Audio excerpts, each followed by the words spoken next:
Once I hit you with that bad space, you ain't coming back. No control on the bitch, you give me space. I tell. Hit you with that bad space, you ain't coming back. Okay, so this is we're on the grid now. Like, we're gridding up. We're gonna get a pace lap, and then we're gonna take the green here. This is gonna be crazy, this race, because in a qualifying lap, like you just saw, it's just foot to the floor, right? So everybody is going to have their foot to the floor, and the way you're gonna make passes is to draft behind somebody and kind of slingshot.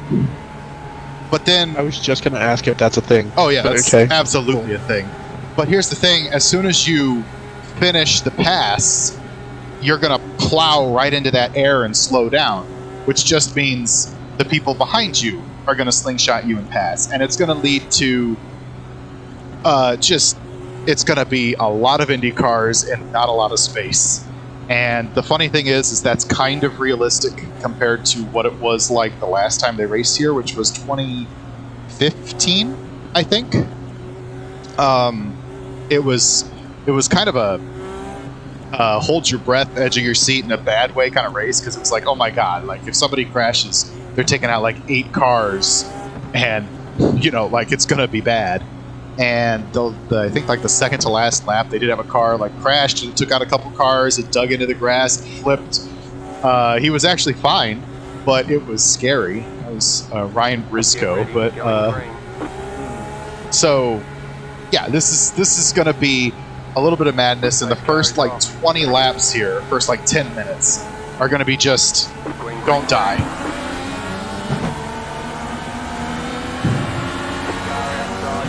How do you win? How do I win? It's just going to be back and forth. How do you win? Well, I'm on the presumption that after the first pit stops, we'll kind of spread out. And then it'll be kind of like, okay, what changes do I want to make in the pits and things like that. Another kind of joker card, though, is going to be pit stops. I'm sorry, not pit stops. Another joker card is going to be yellow flags. Because if those pack up the field and you're behind the pace car, then you just reset everybody back in a line. Like you can see, just cars everywhere. And it's not going to... This is about as clean as it's going to look all for the first, like, 10 minutes. Because everybody's about to start stacking up.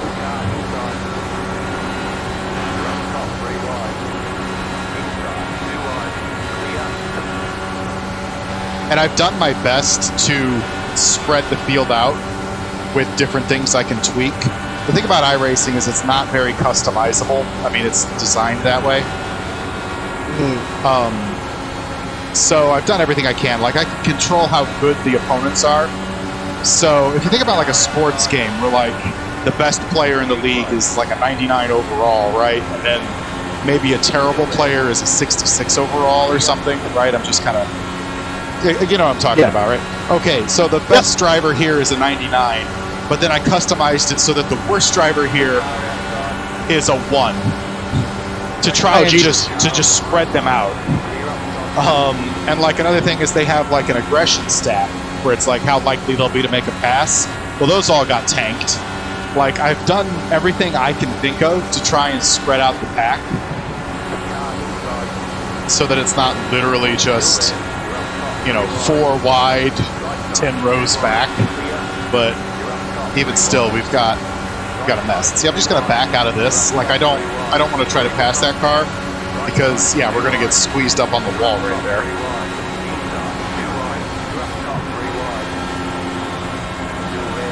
You said that they haven't officially ran here since 2015, correct? Right. Yeah. So does NASCAR now run here officially? NASCAR does, and actually they're reconfiguring the track after next year to make it shorter. So right now it's 2 miles is a lap. They're going to reconfigure it so that a lap is half a mile. So just basically like right here, it's going to make a big left, not a long sweeping left, but like a pretty hard left. Oh, okay, there's a yellow. Somebody just crashed inside of us there. That the green car there of Marcus Ericsson touched. I don't know who he touched, but they just ate it.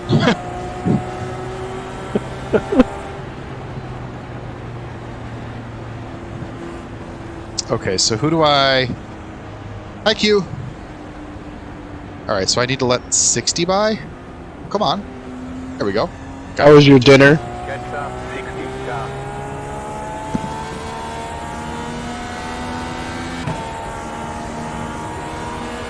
So when they make that change to the track, like, do they bring the wall in and everything? Yeah, I kind of just think they're going to basically bulldoze it and redo it, and then sell off the excess land for, I don't know, construction development or something. Wow, that's got to be a massive project. Yeah, it is. So, like, they moved up the race for NASCAR, I think. I'm not necessarily a NASCAR aficionado, but they scheduled it, I think, earlier in the year so that they can demolish it and then repave it and then have it ready to go by next year, I think. Pit road is now open. So it was great. Well, yeah, fried chicken. It's top notch. So we could pit right now. And this is strategy. You asked how you win. It's by making the right decisions here. Do we want to pit? Because if we pit, we go to the end of the line. But we have new stuff and all that. I don't think that was long enough of a run. Like, that was only 7 laps, so... But it's going to be harder decisions later on, you know? Like... Do you have a pit lap in mind? I think I can go about 50 on a full tank without yellow flags. Yellow flags will extend the distance because I'm not burning as much. So I am number 52.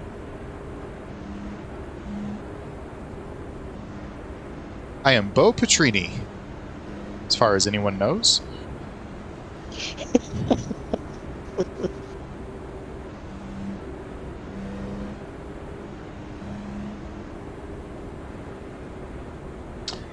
Cool to have you here. I do like that they put it on the they put it on the car. I like that. Oh yeah. Well, 52 is my favorite number, so I always try to take that if it's available. Why is it your favorite number? Oh gosh, a lot of reasons. So originally there were 2 reasons when I was a kid, and that was growing up. I was a big hockey fan and a big baseball fan. Well, not as much a big baseball fan, but a baseball fan. And I lived in St. Louis, or near St. Louis. So my 2 favorite players were Albert Pujols and Al McInnes. And Pujols wore number 5, and McInnes wore number 2, so 5-2, 52. Now you might ask, why not 25? Well, because, I don't know, 52 was a goofier number, so 52. Okay. And then also I liked that, like, if you look at a digital clock, a 5, if you mirror it, it's a 2. Not so much in like a font, but like a mirrored 5 is a 2, right? I just thought that was neat, so 52. Very cool. Now, since then, I've learned 52 weeks in a year, 52 cards in a deck, 52 natural keys on a grand piano. Like, there's all... I come across the number a lot in just like weird everyday things where you just be like, I don't understand. How does this number keep happening? Isn't there like a mental thing that surrounds that?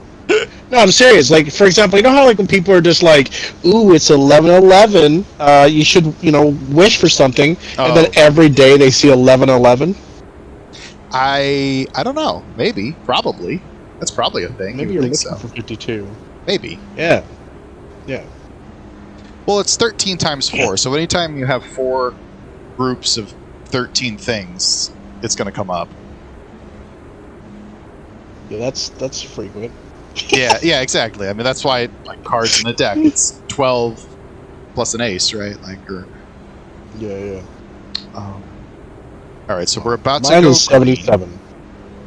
77. That's a good one. 420. I was gonna say that. Yeah, all the stoners will be like, "Oh, it's time for me to smoke. It's 4:20." It's What like, about 69? exactly, exactly. I think there's actually like a mental thing for it. I think there is. I like how it's like, is there a mental thing? Do you have a mental problem, Nifty? What a mental problem. I can't think of it. I'm like still slightly sick, so my brain's not at You're top good, you're notch. good, you're good. Now see, this is nice. I like how spread out we are right now. It won't I like the last. sunset. It won't last. Maybe it's a surprise. So why did you pick 77? 77? 7's always my favorite number, and what's better than 1 7 but 2 7s? Why not 7 sevens? Why not 7,777,777? Okay, so I'm gonna say this. I don't know if we can actually say this on the air. So another reason why I picked 77. So let's scan back just for context here. We all know 69, right? Yeah. Okay, so 77 is just one person behind another. Ah, clever. And when I figured that out when I was like grade 7 or grade 8, I was just like, genius. That's now my number. God, what was it? I saw. Okay. -4 degrees is just a guy sitting on a toilet. I wish I could write that down somewhere so I could see it. Okay, now see, this is no longer nice. See how we're not in like long strings anymore? I don't like it.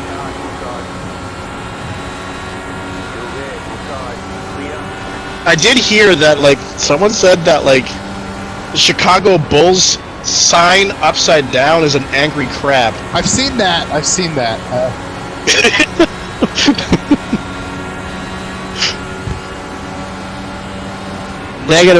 But you Okay. gotta put the degrees. Oh, gotta put the degrees. Oh, I understand. The degrees is his head, yeah? Yeah. Yeah, I can get that. I can understand that. But what's the negative? The back of the toilet? Yeah. That's See, I'm just way too cowardly to like be fighting for positions right here, right now. Look at that, they're 4 wide ahead of me. No, thank you. I'll hang out back here. That's fine. love how I'm sitting directly in front of my chat, and I didn't think to type it into the chat. Brilliant. Okay. This is slightly stressful, not gonna lie.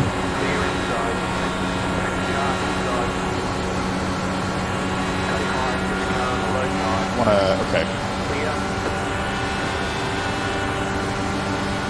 Who's your favorite Indy racer?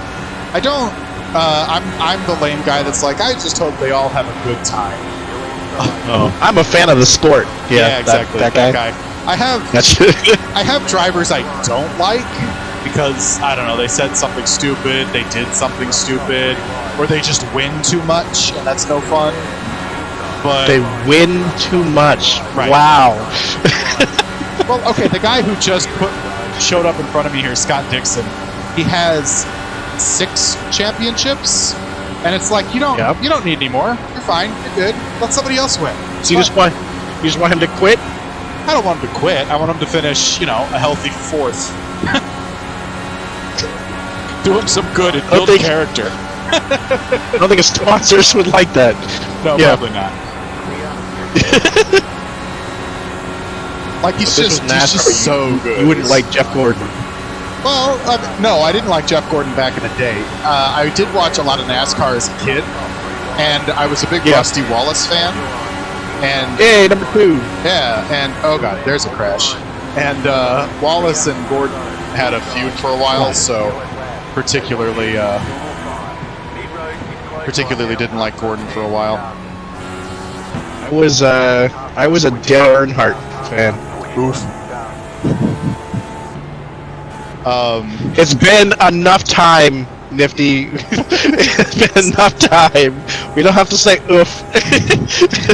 It's unfortunate that happens. Yes. And then my second favorite was Mark Martin. I like Mark. I don't know a single person who doesn't like Mark Martin. Not that he's a good guy. Yeah, he's a good guy. He's always and I don't think he ever really did anybody wrong. Like, no, he's a clean racer. That Halloween car, right? Yeah, and it looked good too. It did. It was a beautiful car. See, now we're in that situation where we have to make decisions about do we want to pit, because we've done just a little less than half a tank of fuel. Like, it's an 18-gallon tank and we've got 11 gallons in it right now. So it's like, do we want to pit? Do we want to not pit? Because if we pit, then we can go 7 gallons further than people who don't pit, right? But if everybody in front of us pits and we don't, that's just the lead. So I have to laugh a little bit, because there's you keep saying your units of measurement.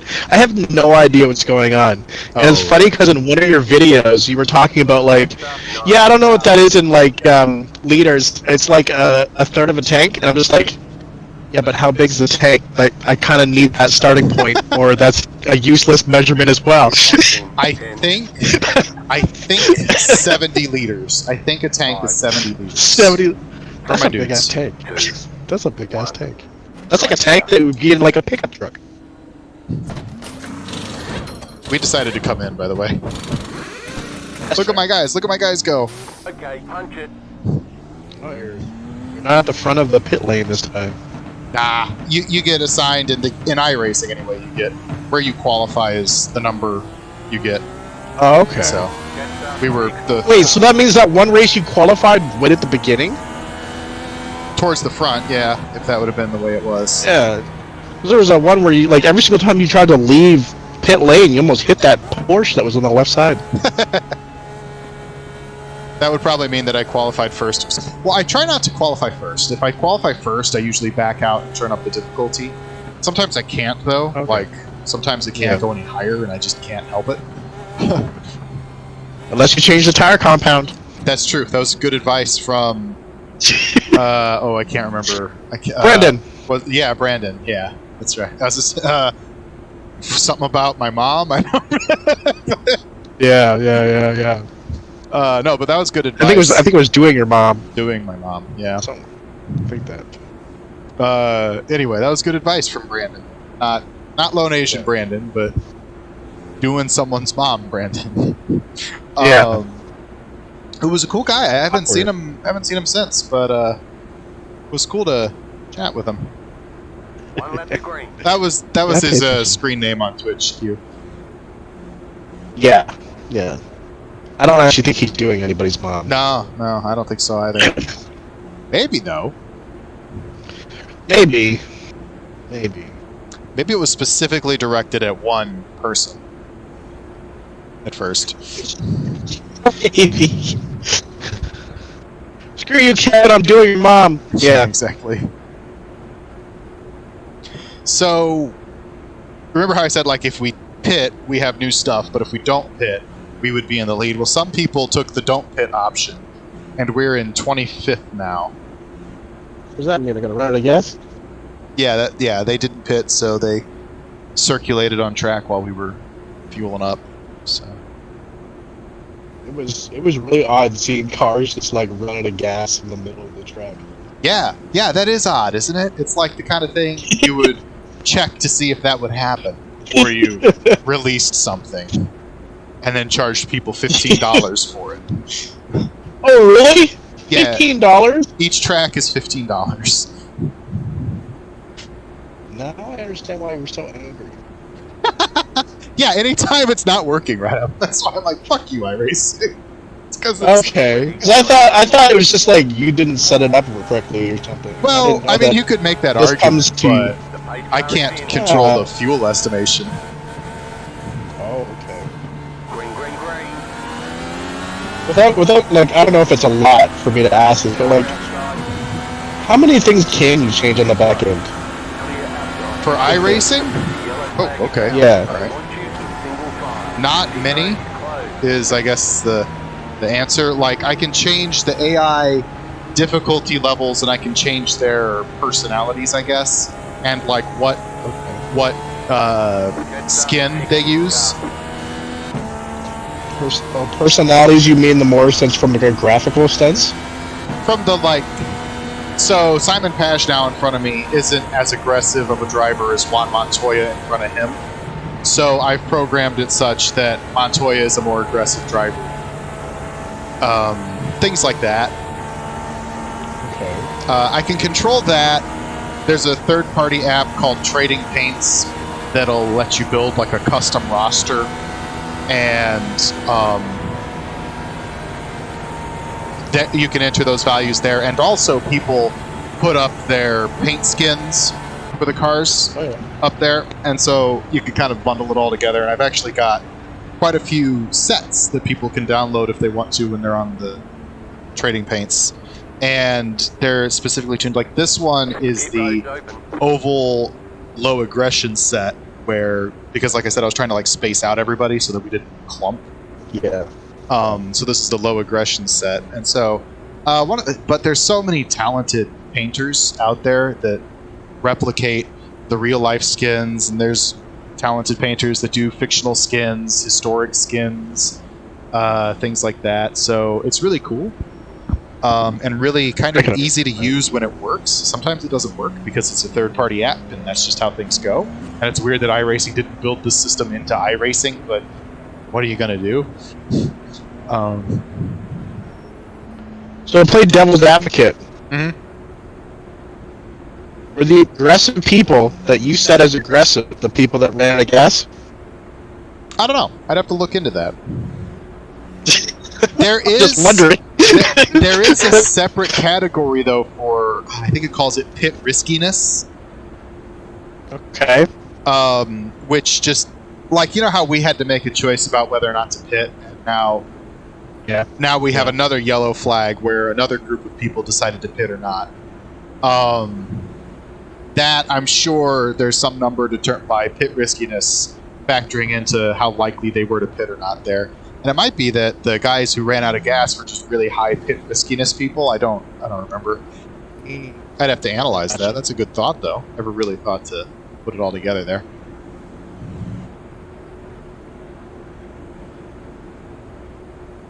So we are 24 laps in. We've had 2 yellow flags. This is like racing against real people. This many yellow flags. Is it like common in a race? Online races, particularly oval Speedway races, are kind of notorious for a lot of people crashing. Oh, but what about like in real life? In real life, no, but the crashes are usually spectacular at a track like this when they do happen. So, like that one race I was talking about last time they raced here, like 2015.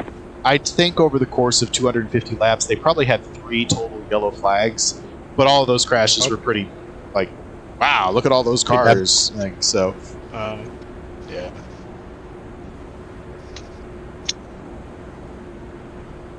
So I put the fuel map right now. I know we were talking about fuel maps the one time you were in the chat, and I've got the fuel map all the way down right now so that it's just puttering along, and I've got the gearing in 6th.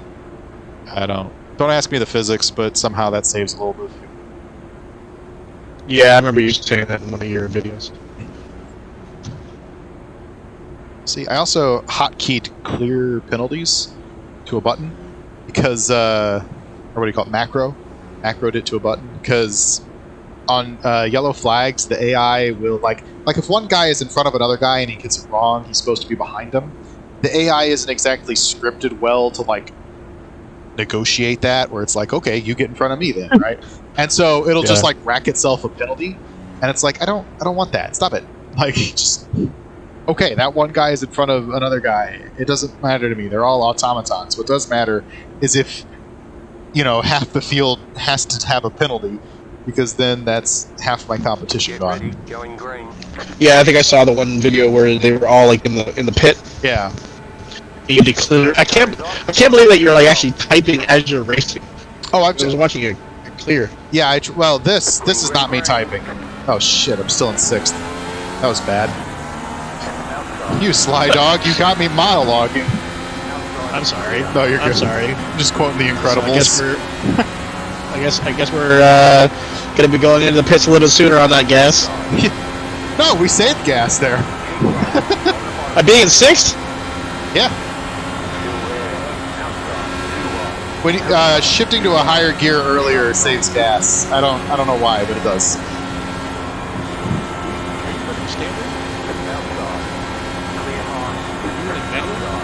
What? Are you running manual? Yeah, I'm running manual. Oh my god. That's amazing. I got little paddle shifters on my wheel. That's crazy. That's cool. Ah. I always run automatic when I'm racing. So I'm one of those guys. What'd you say? Sorry, I was. I always run automatic when I'm racing in games. There's a. It's really helpful in this game and other games to like manually shift. You get like I was saving fuel there. You know what I mean? Like there's just a lot of benefits to like these little like side benefits that you get.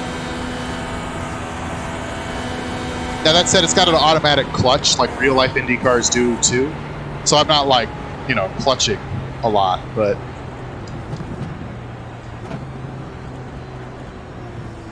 On my to-do list for 2023 is to learn how to like left foot brake effectively.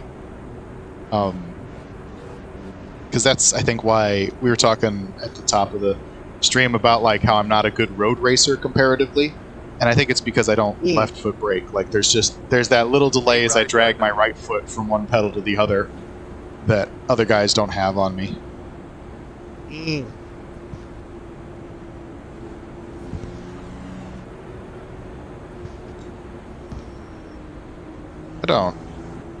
I don't know why we would pit.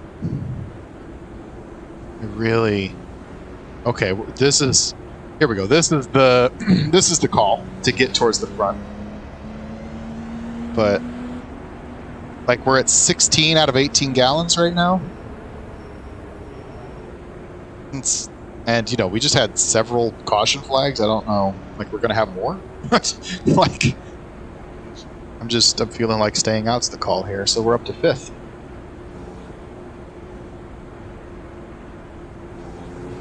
What was your favorite car in Forza? I always use a Nissan R33. Nice. It's a Skyline. When I played Gran Turismo 2 back in the day, my car of choice was always a Skyline. Yeah. Do you know the generations or no? No. It was gray and it had a spoiler. Great. It was probably like early 90s. Okay, so it's probably like when it comes to like the Skyline, a lot of people like either the 33 or the 32. I guess in third place would be the 34, and then after that you just don't listen to those people. Those people don't know what they're talking about. Which, if you're saying early 90s, it's 32 or 33. So I'm just I'm in with the crowd, huh?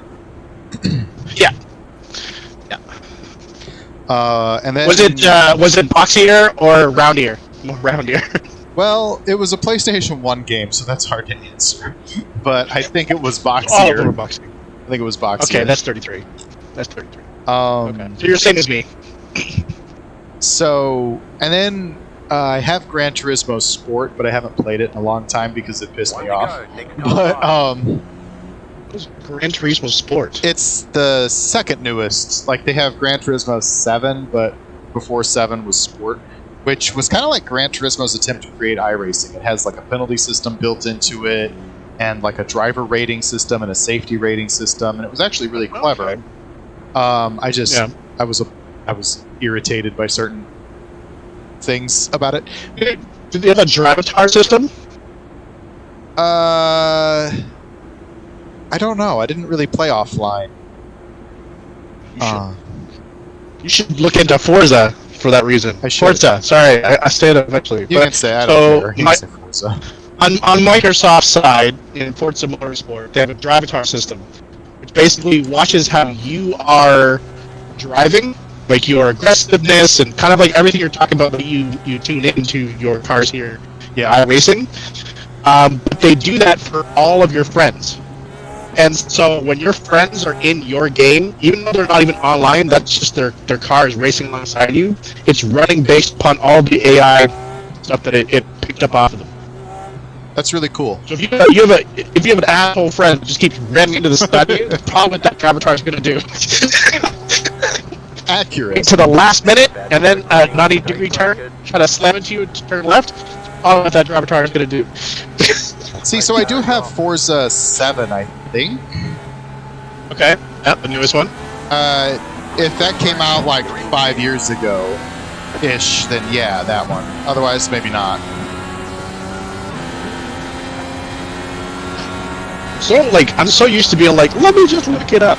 And I don't have a computer. I'm full-handed right now. Let me use my other phone.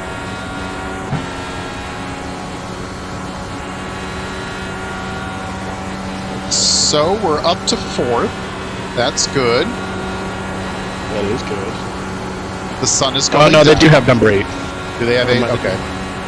Yeah. So I had 7, and I think I do remember the drive-avatar system. Yes.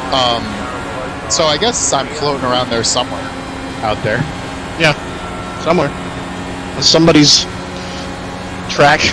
Because I do remember it would have, like my brother, his screen name is Bye Bye Turkey Neck, and I do remember driving against him even though it wasn't him. Whoa, where are you going, Renus? It's a fun name, Renus.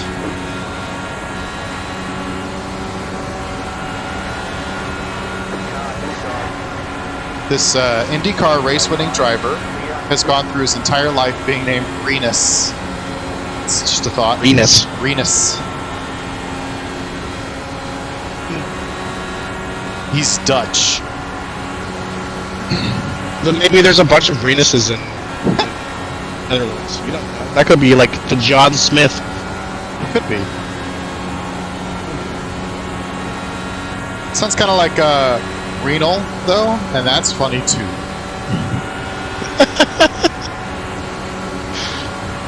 Yes, it is.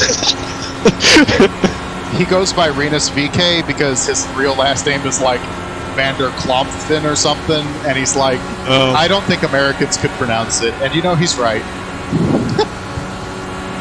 Yeah. Yeah. He's one of the guys I cheer for, right? Because he's pretty young and good, but on one of the smaller teams. So whenever he can work his way to the front, it's like, all right, good day. That was happy. He's the white and orange car, kind of stick it to the bottom. And actually, not that iRacing would be aware of it, but his teammate is the blue car that's in the lead, so. But it doesn't know that. When you have teammates, do you actually try to assist each other, or is it just more chances for that team to win? Kind of both. I mean, are you talking real life IndyCar?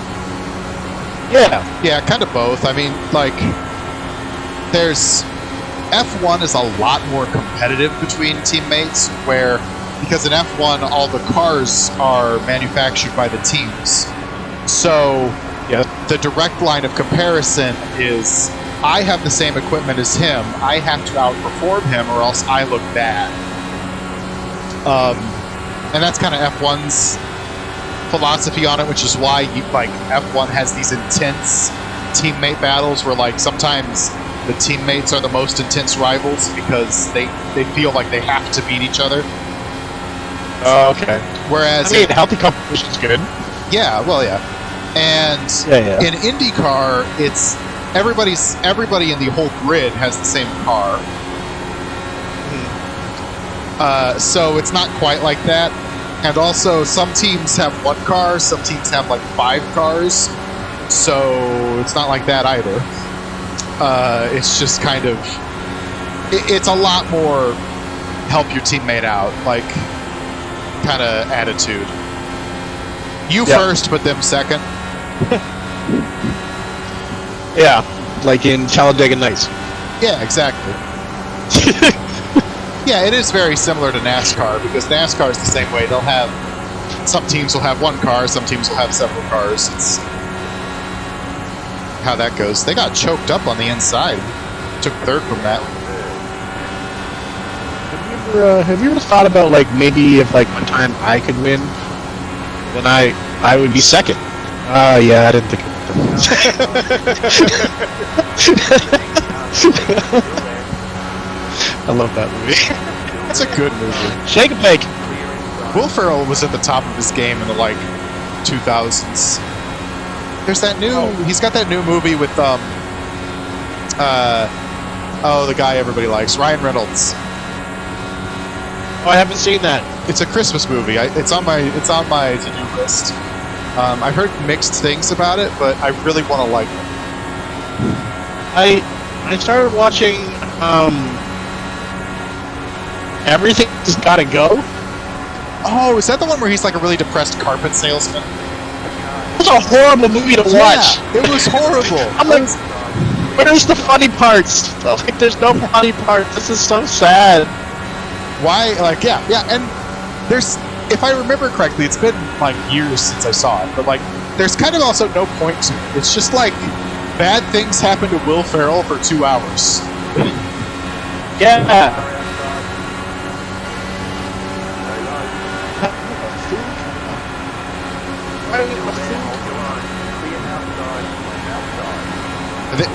You might have faded out there. I was just asking you why she's at food coma. Oh, from the chicken. I understand that. There is. Yeah. Go ahead. No, I was just gonna say, like, did they make her eat more than she needed to? Oh gosh. Okay. Business is picking up here. In my local town, there is a fried chicken place that is just the best fried chicken I've ever had. It's so good. Is it KFC? No, it's not KFC. We do have one of those. I'm just kidding.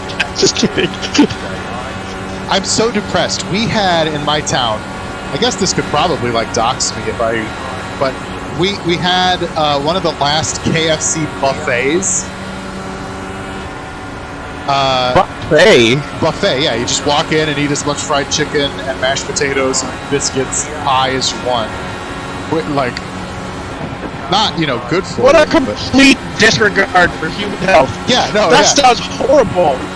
And yet, oh my god. And yet,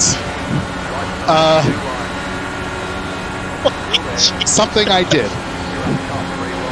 But they closed after the pandemic. Okay, we are really bottled up behind Simona here. Wait, after the pandemic? This was only 2 years ago? Yeah, only 2 years ago. Oh my god! I thought you were going to tell me like late 90s. No. That was, we were a holdout. And I tell you what, I think it did good business. So I remember back in the 90s going to the Pizza Hut buffet. Yep. Which is the same company, I think. Yep, same company now. Yum Foods.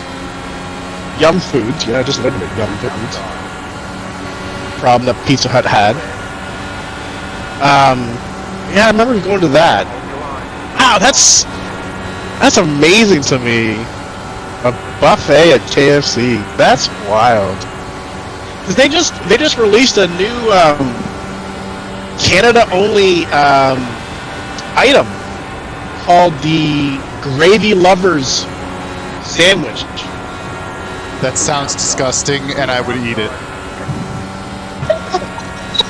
Wait, did you eat the Double Down? No, I never had the pleasure. But oh my god, it wasn't on principle. It was just I never got around to it. It definitely, like, as you're sitting there eating there, and, like, to be honest, at the time that I was trying it, I was eating it alone in my car, and it really makes you reflect on life and be like, what am I doing? What am I doing? What I'm terrible with...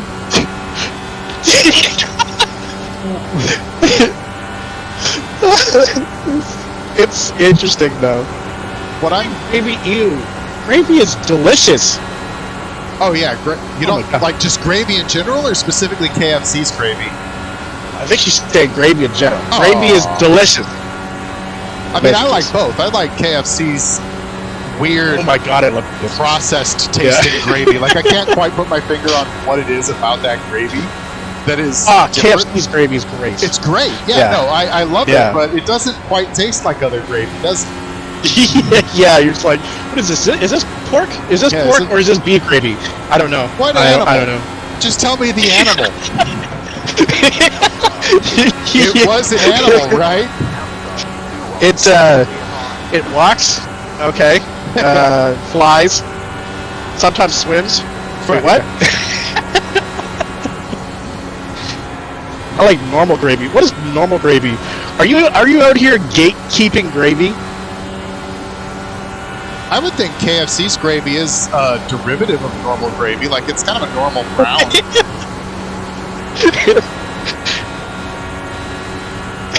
They start off with, like, flour, spices. Okay, now close the doors and the windows before we Yeah, begin the exactly. bunch Actually, they get to that step before the spices. Yeah. But anyways, this gravy lovers sandwich. Yeah. I don't know if you guys do this down in the States, but up here we have open face sandwiches where you basically have the bread, you have the meat.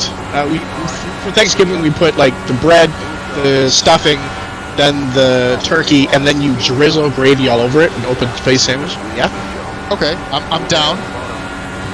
So this is just KFC doing that. So you got the bread, you got the chicken, and then they drizzle the mashed potatoes, and they drizzle their gravy over top of it. I would eat the shit out of that. And then and then on top of that, they have another bun that goes on top because you're actually supposed to eat it still like a sandwich. I don't understand how that works, but We have horseshoes around here. Have you ever heard of horseshoes? aside from what goes on a horse, no. Okay. It's kind of like an open face sandwich, except add a layer of French fries between the bread and the chicken. Carb, protein. Yeah. Yeah, Okay. yeah. All right. That's a horseshoe. I can understand that. It's a local I thing. got addicted to over the last, I would say, 6 months. That anytime I go to a burger place, I immediately put my fries on my burger. It's my new addiction. I remember that. I remember when you came up with that. You told me about it. Yeah, it's just like, oh my god. And then with McDonald's, if you get the filet of fish and you put French fries on it, it's just fish and chips on a burger. It's amazing. It's just, you sound like a conspiracy theorist. You're like, it's just fish and chips.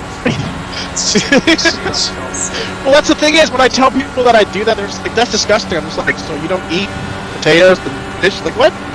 What's going on here? Anyways, I digress. I derailed your what did you say? You wanted to talk about a fish, sorry, a fried chicken place that is just killing it. Where Oh, you're at. no, that's just it. There's just a fried chicken place that kills. Anytime, people are tired of hearing about me talk about this place. Because anytime anyone comes to visit, I'm like, hey, you want some chicken? You want chicken? You want to go? Hey, yeah. Have you had it? What's this place called? That would specifically dox me. Like, to within a mile. Really, it's the one-off mom and pop shop. It is a one-off mom and pop shop. You think they have a website? Yeah, they have a website. Okay, DM me the website because I just want to see. I will. I mean, it looks like fried chicken, but it's just so good. Somehow they keep the chicken like extreme. Okay, this is a bad idea. Hang on, we're gonna die. Okay, we made it. We were, I'm pretty sure, 4 wide there on the top. That was sketchy. And we got nothing out of it. That guy just passed us as soon as we were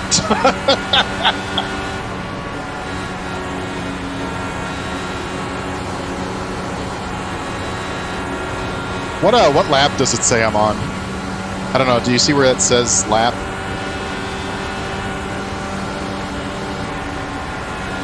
Oh, it does. No, it doesn't. All I see is your... Oh, never mind. 57 out of 250. Okay, yeah. I'm coming around on the bottom right corner. back stretch on 57 right now. So you can't be too far behind. Yeah, I should be pitting soon. Good point. Yeah, you thought the same thing too. I was just like, is it the 6? No, that's the my player underneath that. No, that's the gear.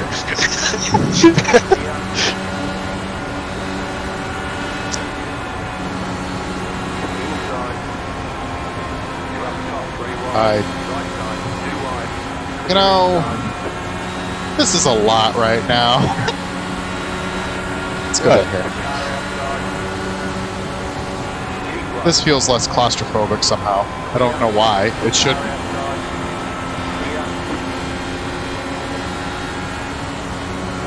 I'm just kind of changing lanes all over the place like an asshole right now. I survived. Yeah, exactly. It felt like I was just, every time we came off a turn and everybody drifts up to the wall, it felt like suck it in moment. You know what I mean? Like,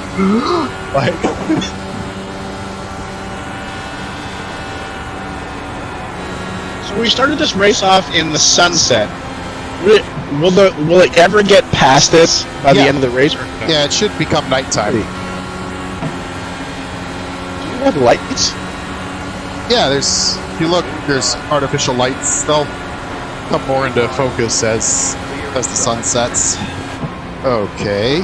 I mean, like, do you have lights? I know the track has lights. Do you have lights? Oh, like the car? No, the cars don't have lights.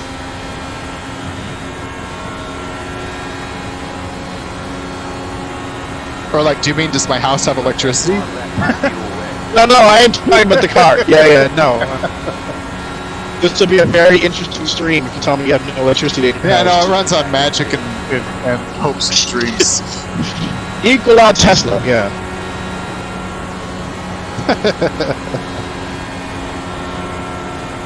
Okay, this has been a nice little breather of low anxiety. We've got 1.8 gallons left. I don't know what that is in liters, but it's also not a lot. So probably basically the next time no one's behind us when it's time to exit for the pits, we're going to exit for the pits. Like, just do it kind of as non-confrontationally as possible. Does the weight of the fuel, do you feel that or no? I wouldn't say I feel it, but the car definitely changes how it drives based on it. Okay. I think I slowed down a little too early there. Okay. Alright, we're in the pits. Gotta do that too. I don't know if you can tell that the steering wheel's like lit up yellow and all. That's it's a speed limiter, so I don't speed in the pits. Gotta have that mapped on a button. Yeah, I saw that you had an issue. One track. I was about to bring that up. Yeah, I've screwed that up before, or it's screwed that up before. But yeah, and then you made the conscious effort to always look at the cone, not the wall. I don't remember that one, but I pay attention to your videos. I straight pay attention to like all of your videos. It's all like, I don't know, it's happening in the moment for me, and then it's like gone. I don't remember what I did 2 laps ago. That's fair. That's fair. I mean, also you gotta keep in mind that I've been binging the channel's videos, so it's very fresh for me. How is your back? Good people. Oh, I started to have a little bit of issues. Like, I still can't, I can't do the gaming sessions that I I did before, which would be like hours and hours and hours. Yeah. Which saddens me, but maybe I shouldn't be doing those type of like gaming sessions. But Well, I think I could speak for everyone when it's to say that it's sad that you're not streaming like you were. I miss it so much. I can't tell you enough how much I miss streaming so much. Or heck, even just making videos. I know that we've made all the videos for December, but I miss doing that. I love that stuff.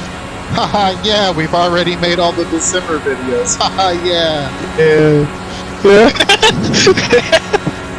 Hey, back when I had health, I offered to take some videos. No, I don't have health now. You offered a lot. And to be fair, shout out to Lone Asian Brandon for mixing my latest mixing. That's like a music term for editing my latest Mario Maker video. I think he did a great job. Shout out to DJ Brandon. DJ Brandon.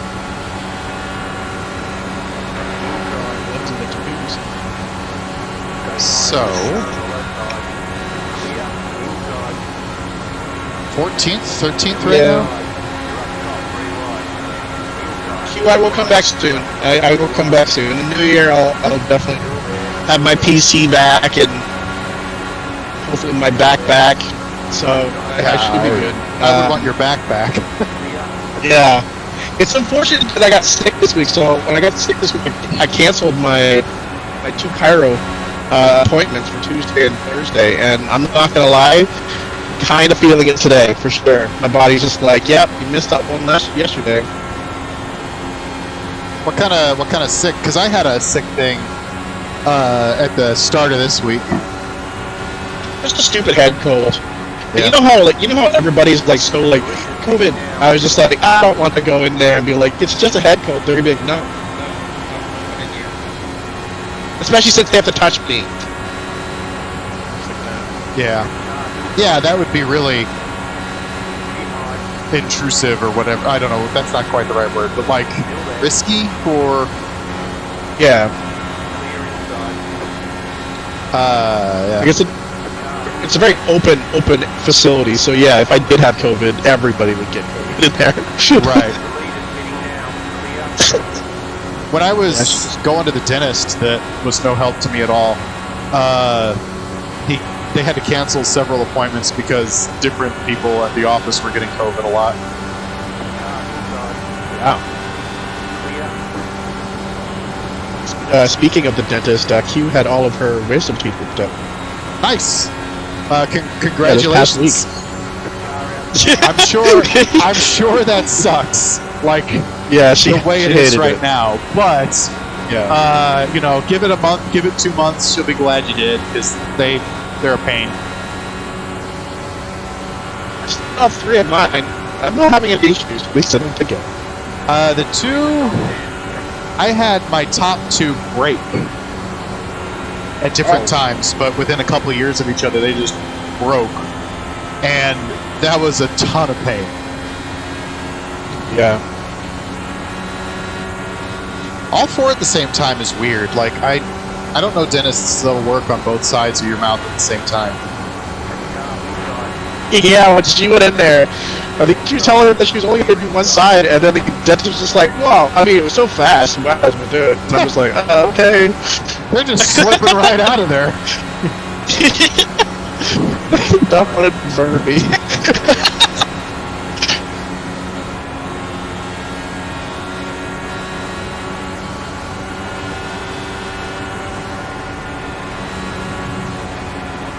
So this is to the racing talk.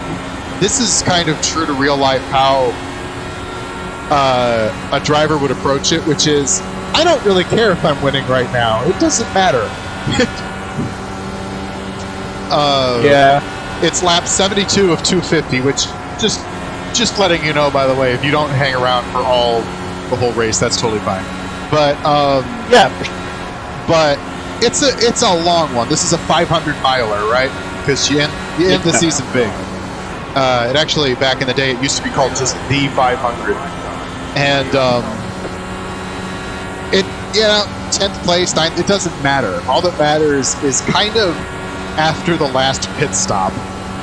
Just as long as you make it that far. Fair enough. Actually, that's a good point. This doesn't really matter much, but I'm gonna bring my fuel map down one, just so that I'm stressing the engine a little less. Just in case a mechanical failure would be in my future. As you go fuel map down, you're like catching that dude. What? You're like catching that dude in front of you, even though your fuel map went down. Oh yeah, it's totally the draft. The draft is king. This guy's a lap down though with the blue and white car. Part of what's really making this kind of scrambly is that it's far enough in the race that lapped traffic is backed up to faster traffic, and so it's a difference between the guys who have the go-go juice and the guys who don't.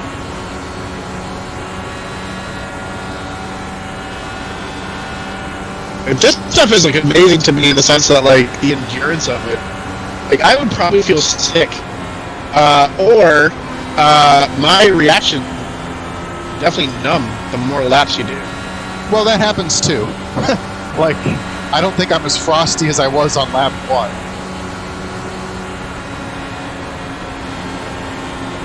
Is that when most of the accidents happen? Late? It's kind of like an airplane. You know how like most airplane accidents on takeoff and landing? It's kind of like at the start of a run. So anytime the green flag comes out, whether it's off a restart or the first one of the race or whatever, and then also towards the end, like landing, like, oh, this is the last chance to make up these positions. I need to make desperate moves, kind of stuff. Gotcha. The middle section is the middle section. Any accident that would happen here would be from carelessness, which does happen, or a failure, right? Like if a tire blows, then you can't really help that.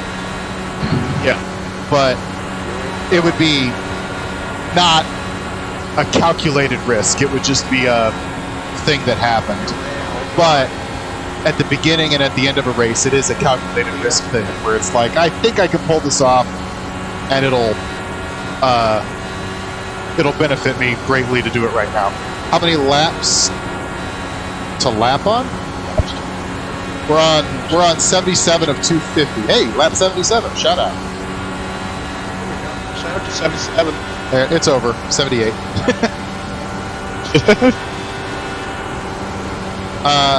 I have a fun IndyCar trivia fact about this track. And that is, IndyCar holds the world record for a fastest closed course speed lap. So the fastest average speed on a lap of any kind, of any track, was an IndyCar at this track back in the year 2000, 2001, I think. I think it was an average of, and there's rules about this, right? Like, it has to be during a official qualifying or race session. It has to be an unaided lap, so like you can't catch a draft to get it. Like, there's all sorts of rules on how it has to go down. But it was 2001. It was a qualifying lap by Gilles de Ferran. That was the driver. And it was an average of 241 miles an hour plus whatever. That's my trivia. I love your trivia. I actually noticed it in your last video. I think up some of your trivia as well. I do what I can. When I'm planning on next year doing F1 and maybe NASCAR as well, and I'm going to have significantly less trivia because I don't know those as well. NASCAR? Yeah. It's really more F1 that I'm going to have less trivia on. NASCAR I grew up watching. I haven't watched it in like 10 years, but, you know, I grew up watching it, so I'll know a little bit, but F1 is foreign.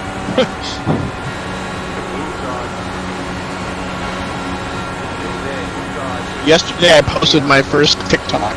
Hey! How was that? I mean, like when I first got on TikTok, I put on random videos just like that I already had in my phone. But this one, like I actually like made on the fly and then put it on TikTok, and it's interesting watching like how much traction you get on TikTok in regards to other platforms. It's interesting. How much? I got 600 views. Wow. Wish one of my videos I would just, have 600 views. I just thought it was interesting. I was just like, wow. Okay. Trivia is fun. What was your TikTok? Like, what was the subject? It's just a little thing that I saw when I was playing Need for Speed Unbound. Just a little glitch. I'm just like, I'll point out this glitch because it was really weird to me. And that's it. Nice. 600 views on your first go. Yeah, yeah. Keep going with that.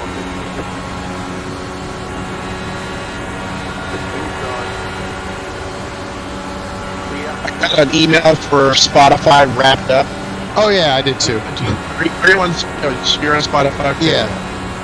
They started talking to me about that in like November, and I'm just like, wait a minute, it's not January 1st anytime soon. Relax, Spotify. I have a theory. I have a theory on why they release it when they do.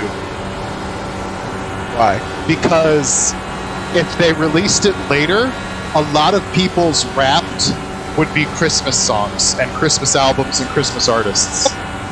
That is actually probably 100% accurate. They'd be like, well, you know, your number one listened to artist was Bing Crosby.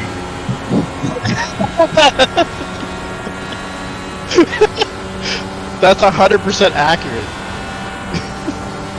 Yes, I did post my first TikTok. I don't know. I for someone that doesn't post, it probably won't tell you. It's like, yeah, you may not do this again, so I'm not going to tell you.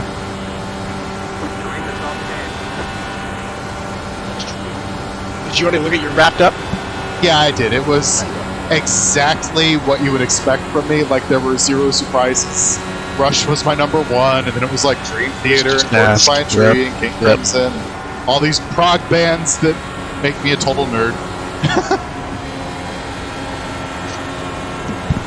Oh yeah, I totally forgot. Like I have such a bad memory, but every once in a while, I'll think about like, oh yeah, Nifty told me about his boyfriend has vinyls.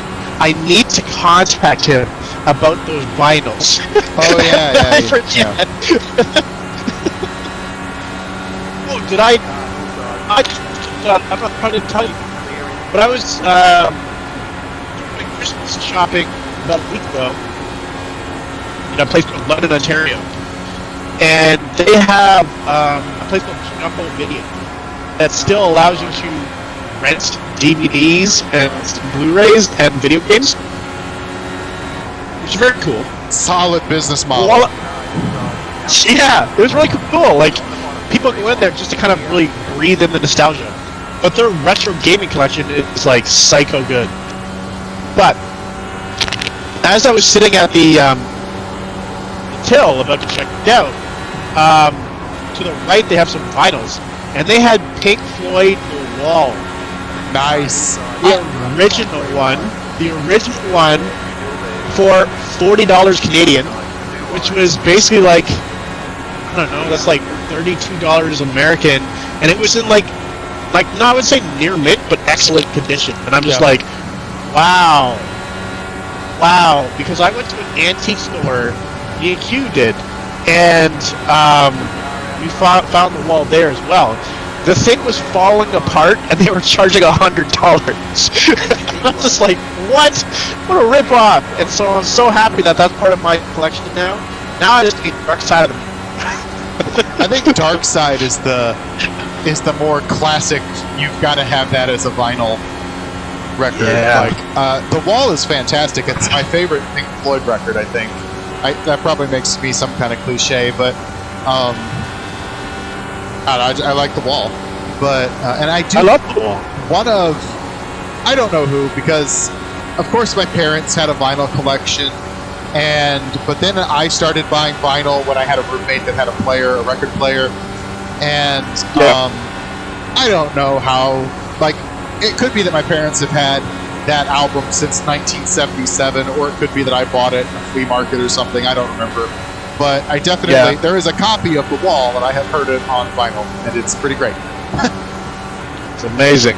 I remember actually seeing the music video for The Wall by Pink Floyd on TV. Me too. Yeah. With the walking hammers. Yeah, with the walking hammers and just the kind of grotesque art style in general. And then, like, it was intercut with, like, real life actors. Yeah. That's crazy. I remember watching that with, like, my best friend in, like, high school. Or maybe middle school, even. And it was kind of like, I don't know how he got his hands on the video, right? But it was clearly kind of like, this is weirder than we've seen before. Like, it was an experience, right? Like, yeah.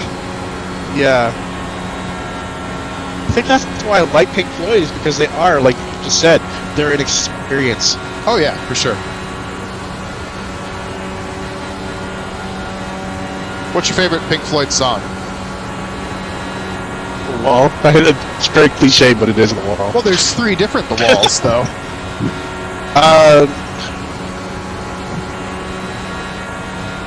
Is there really? Yeah, there's part 1 that's just kind of like a groove. And I don't know, he probably... One that would have been used in the music video. Like, We Don't Need No Education, that one? Yeah. Yeah. Just part 2, I think. That's part 2. Yeah.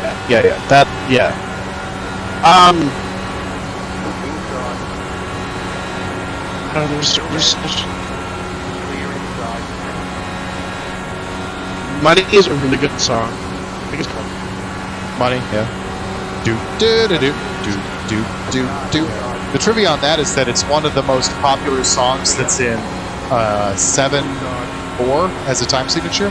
Either 7/4 or 7/8.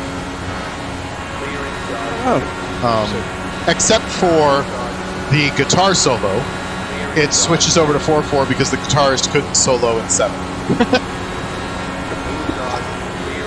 Interesting.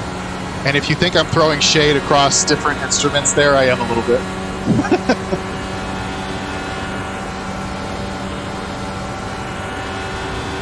I don't know. It's weird. Like, as I grow old, I'm kind of like, my music taste is going backwards. In what sense?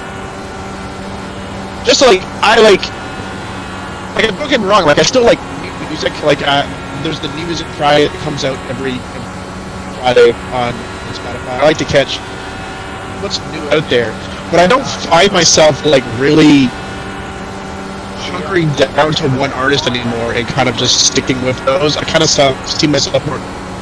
And the sound seems to be, I don't want to say simplistic, but more in the sense of, like, it is like vocals that are meshed with like 2 or 3 instruments rather than like whole, like, I don't know, computer that's building everything out. And then for me, I find joy in going back to that my parents would play all the time. Like, I love Pink Floyd because Pink Floyd would be Oh god. start to blare at like 8 o'clock in the morning on a Saturday, because that was our family's cleaning day. So my mom would turn that on, and yeah, you can roll over and go to sleep if you want to try to sleep through that, but it's gonna be on loud, and it would just be blaring. It'd be like Pink Floyd and Leonard Skinner and Chicago, Boston, Deep Purple, AC/DC. Okay. Sorry. The whole, like, last couple of laps have been full-handed there. The car was... we almost ate it. I'm coming in for a pit stop. We only have a gallon and a half left. I think the tires are just worn. But, oh man, that was... You know what? It's been a full year of experience was required to not lose the car there. That was Fantastic. that was scary, man. And also another thing that's I don't mean to interrupt you about Pink Floyd because I love Pink Floyd and other artists. But another thing I'm about the the co-pilot. Right here. The lead is fitting now. about the changing. Okay, so the sun's going down, right? That changes the temperature of the track. Yeah. And because the track Yeah. temperature is changing, the way the car is going to handle changes. And I think that's what just happened to me was the track is getting cold and the grip went down. Do you think with the speed at which you guys are going around that it would keep certain lanes slightly warm? No? Well, yeah, it does, but they're going to naturally cool off from where they like IndyCars on top of 100-degree heat or IndyCars on top of 50-degree heat. You know what I mean? Like the IndyCars are on top of it, but it is ambient colder. Also, another thing is just rubbering in. So every car lays down a little bit of rubber every time it goes through a turn. And when there's rubber on the track, it's a little different. Yeah. So just all these things. And it's, I find, personally, a lot more productive not to try to figure out why it's doing what it's doing, but to just react to what it's doing. Oh, totally. For sure. I don't know, boss, but it sure is hard to drive.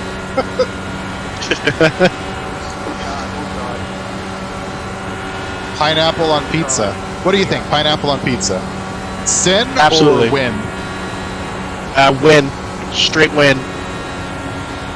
It's not for me. I don't like it. I don't like it's the juice in the pineapple. I don't like how that interacts with pizza. But Why are you having juicy pineapple? I'm not a fit. Well, because it like as it cooks, it kind of melts into the whole thing. Okay. Yeah. But I don't begrudge people who like it. I can understand the flavors involved and how they would work together. It's like they just don't for me. I don't know if that makes sense, but like tomato, cheese, bread, pineapple, I like all those things, and I think they'd work well together. Just doesn't come together for me. That's fair. That's fair. I like it. I like it's not something like if someone's just like pizza you're getting every time. Like if you had to choose one pizza to get every single time, it's not Hawaiian. Yeah, Fun fact, Hawaiian pizza with the pineapple was actually created in Canada. I believe that. It sounds like a Canadian thing. That doesn't make any sense. What are you talking about? There's not even Because because you guys do wacky things. You're like, wow. you know what these French fries need? Gravy and cheese curds. You know what KFC needs? A buffet. Oh yeah, I mean that's just straight up in line with how Americans go. Okay, like, hey, this is great and it's terrible for me. I want more of it. There's actually this TikTok that I saw the other day that was sent to me where you could actually order tacos, really authentic tacos, in Texas by that means, while you're pumping gas. Yeah, I believe it. Oh my god. Have you ever been to a Jack in the Box? I have not. Oh my god. They have deep fried tacos. And I tell you what, I am addicted to them, okay? If I go to, and they're only like, holy Jesus. they're like two for it. Well, they used to be two for $1. Now they're like two for $1.75. But like, so, what, you could just buy 10 of them for like $7. Just 10 fried tacos. Totally affordable. You know what? You know what, Nifty? You're right. We are the weird ones. That's true. I think we have a very predictable pattern when it comes to what we do with our cuisine. Add more. Deep fry it. Yeah. More Okay. deep fry it, Yeah. and let's have more of it, please. Diabetes runs rampant in all the foods. Yeah, probably. Now they're not those tacos. They're not breaded. Okay, they're just they just dip the tacos straight in a deep fryer. But Okay, fair enough. Fair enough. I don't know that necessarily makes it better, but I'm just describing it. I don't know though. There's nothing. There is no garbage food quite like a deep fried Jack in the Box taco. Yeah, that's some pretty weird stuff. I haven't had a lot of deep fried stuff in my life. Obviously, other than the stuff that we naturally have in fryers, like fries and stuff. Fried chicken. Yeah. I don't understand fried chicken and waffles. That's something from the States I don't understand. Do you like fried chicken? It's the same thing that like how you broke down Hawaiian pizza. It's the same way I look at it. Okay, like I it just doesn't come waffles? together. Yeah. I like fried chicken. Yeah. Do I want the fried chicken on the waffles and the maple syrup on top of it? No. Yeah, okay. All right, I accept that. Like, that makes sense. That logic checks out. It just doesn't come together for you. Yeah. Yeah. Which, speaking of maple syrup, Q has had authentic maple syrup recently. Authentic Canadian. Canadian maple syrup. Canadian. Yeah. I've had maple syrup from maple trees, but does it have to be Canadian to be authentic? Is this like a French wine thing? I would still say that we do it better, but no, if it's from a maple tree, it's still authentic. So, yeah. I just kissed the wall. Just a little bit of a smooch right there. Pretty close. Yeah. It's fancy. It is. I mean, it just feels like you eat that and it's like, I could totally be in a log cabin right now. Yeah.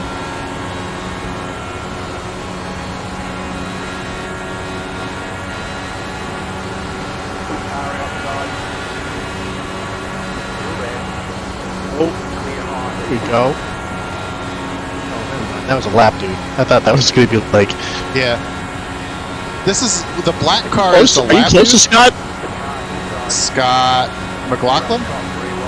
Yeah, are you anywhere near him?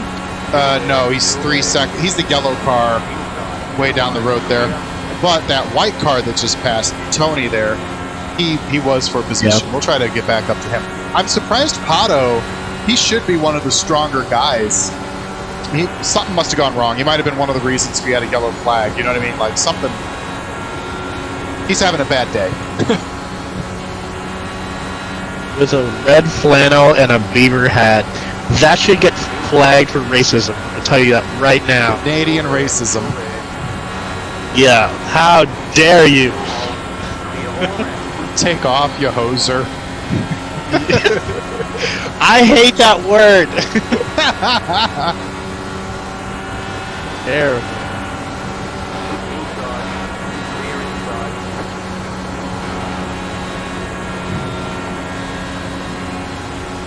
Thinking everything is racist to me. Is it now? Is it?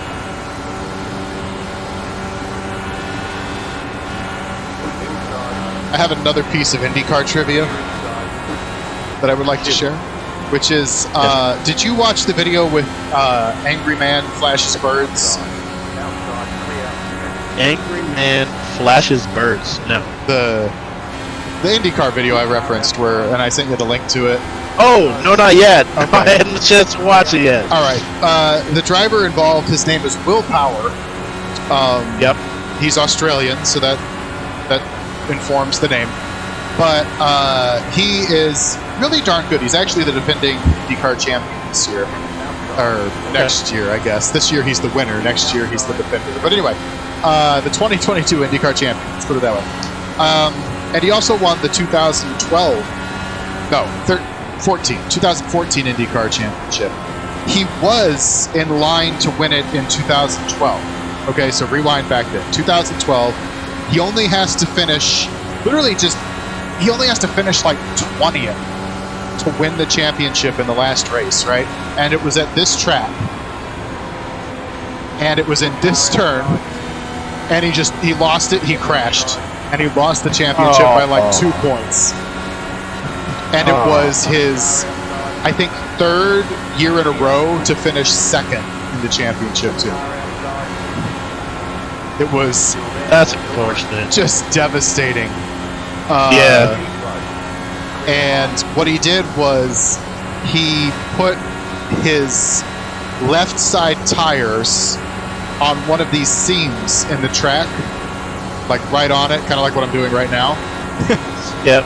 And it just has that little bit less grip. Yeah. And it just spun around on him. It was such a careless and kind of, like you could put your tires anywhere, just not right there. Yeah. And even after he crashed, though, it wasn't a guarantee he would lose the title, because the guy who was in 2nd had to finish like 5th or better or something. And that was Ryan Hunter-Reay, just as a point of record. Oh, that guy. I remember that guy. He spun you out. He probably did. And he spun you out in the pits one day, and you're just like, that fucking just ruined the whole day. So go ahead. Oh, I do remember that. That was in Kansas. That was in Kansas. And it was not his fault. It was not my fault. It was my team's fault. But because when you make a pit stop, they're supposed to say if you're, if there's somebody coming down pit road, don't hit them because you're exiting, so you can't see. Everybody's kind of in your blind spot when you're in the pits, like getting service. And so, that said, I don't think the game's programmed to have it tell me those things, but in real life, that would be, they'd call it an unsafe release penalty assessed to my team, which I would still serve the penalty, but it wouldn't be assessed to me. You know what I'm saying? Like, it would be assessed to the team. Yeah. Anyway, I remember that. But no, so Ryan Hunter-Reay won the title, but it was down to the last laps, because he had to finish like 5th or better.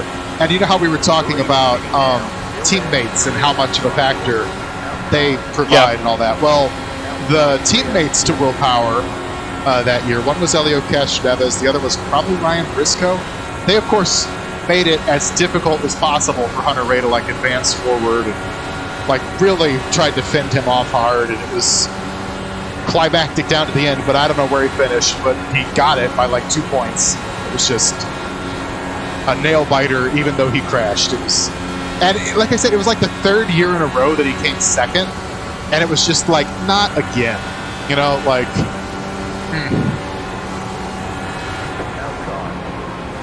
because that was. Do you have a placement that you're trying to aim for in this race? Oh, okay, yeah. I guess I could give some context. Obviously, we all go for first. Obviously, but like, do you have one where it's just like I have to be at least here? So, this is the last race of the year, and I have a championship, and then I have seasons. 3 seasons make up a championship, right? So you run 14 races in season 1, the spring, right? Spring season. Then you have a spring title winner. And then that gets factored into the championship standing as one column, right? And then you have a summer season, just reset all the points back down to there, and then whoever wins that gets put into the championship standings in the summer. And then fall, right? This is the end of the fall season. So that's my convoluted system because I run too many races. And I think otherwise it would be kind of like a runaway winner. Whoever, I don't know if it would be me or somebody else, but just to keep it interesting. And so we are basically locked into our final positions for the fall season. I think we could probably move up or down. It's going to be between like 3rd and 5th, and it pretty much depends on what the other guys do. And for the championship, for the whole 2022 year, no matter what I do, I've got that locked up. Okay, nice. Well, it's nice, but if you remember the whole like Dungeon Master Nifty is disappointed. But why? Because I don't want to win. I want to finish 2nd. Yeah, but I think that you've always constantly tried to build it to be difficult enough for you, and I think you should take It's also the fact that you beat that. Well, thank you.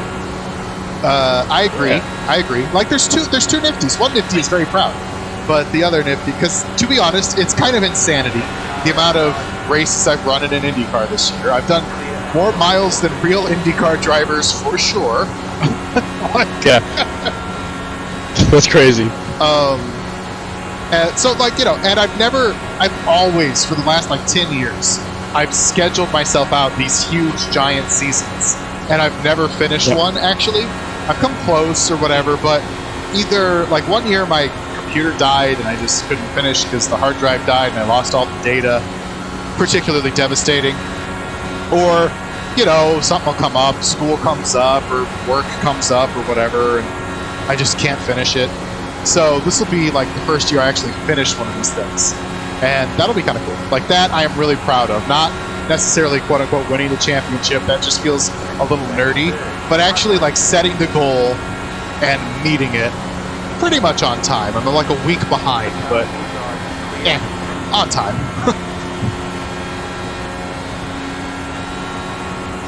Man, I think I asked you in one of your videos. I don't know if you responded, because I was commenting on a lot of videos. But the what do you call it? The schedule, is that the same schedule every single year, or did they mix it up themselves and then release it prior to the season? So the series itself, IndyCar, for a long time they pretty much mixed it up for no good reason. But for the last few years, they've kept it pretty much the same. The only thing they've done is like lost dates, which is frustrating. Because obviously I like more racing, not less. Oh gosh. Okay. What do you mean lost? What do you mean lost? Like, they used to run at a track called Pocono. It was in the Pocono Mountains, and they just don't race there anymore. They just canceled. You know, like, canceled isn't the right word. They didn't renew the contract for that track. Okay. You know, and so things like that, where they just haven't renewed. Watkins Glen was another one. Watkins Glen is this historic race track in like New York State, and they just stopped going there, and just things like that, where it's like, oh, come on, just, I'm not ready for the season to be over yet. Go do more race cars. But and they don't exactly add dates, which gets frustrating. So, like, right now they have a 17 race season. 3 of the races happen at the Indianapolis Motor Speedway. 2 of them happen at the Iowa Speedway. So really, it's like 14 tracks, and that's not enough for the guy that just did like 45. Yeah. And the thing is, it's all 45 with the exception of Road Atlanta, and I guess, well, no, actually, just Road Atlanta. All 45 are previous IndyCar tracks. Like, IndyCar has run at least one race in its history at all of those tracks, except for Road Atlanta, because they should. Editorial, they should. Yeah. And so it's just like, come on, bring some of those back. Like, come on. Yeah. But like I was saying, especially the ovals, they lost so many of their ovals because of the way NASCAR kind of yanked them around. Stuff like that.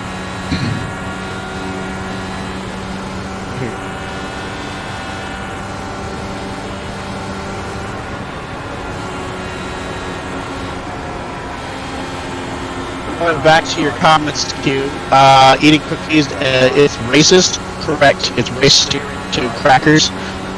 Opening your mouth is also racist. It's racist to mimes because they can't speak. So you are correct. But I think telling a woman that opening her mouth is a problem is sexist. So you might be in a pickle. That is true. That is true. And I do not have those raspberry chocolate Milano cookies. I think those are the we best. only have the chocolate ones. Yeah, I think we only have the double chocolate ones here. Good. I do not hate you. That is a fallacy. So, fun story. I haven't really been paying attention to what position I'm in, and I'm about to make a pit stop, but I'm in 2nd place right now. Not bad. Yeah.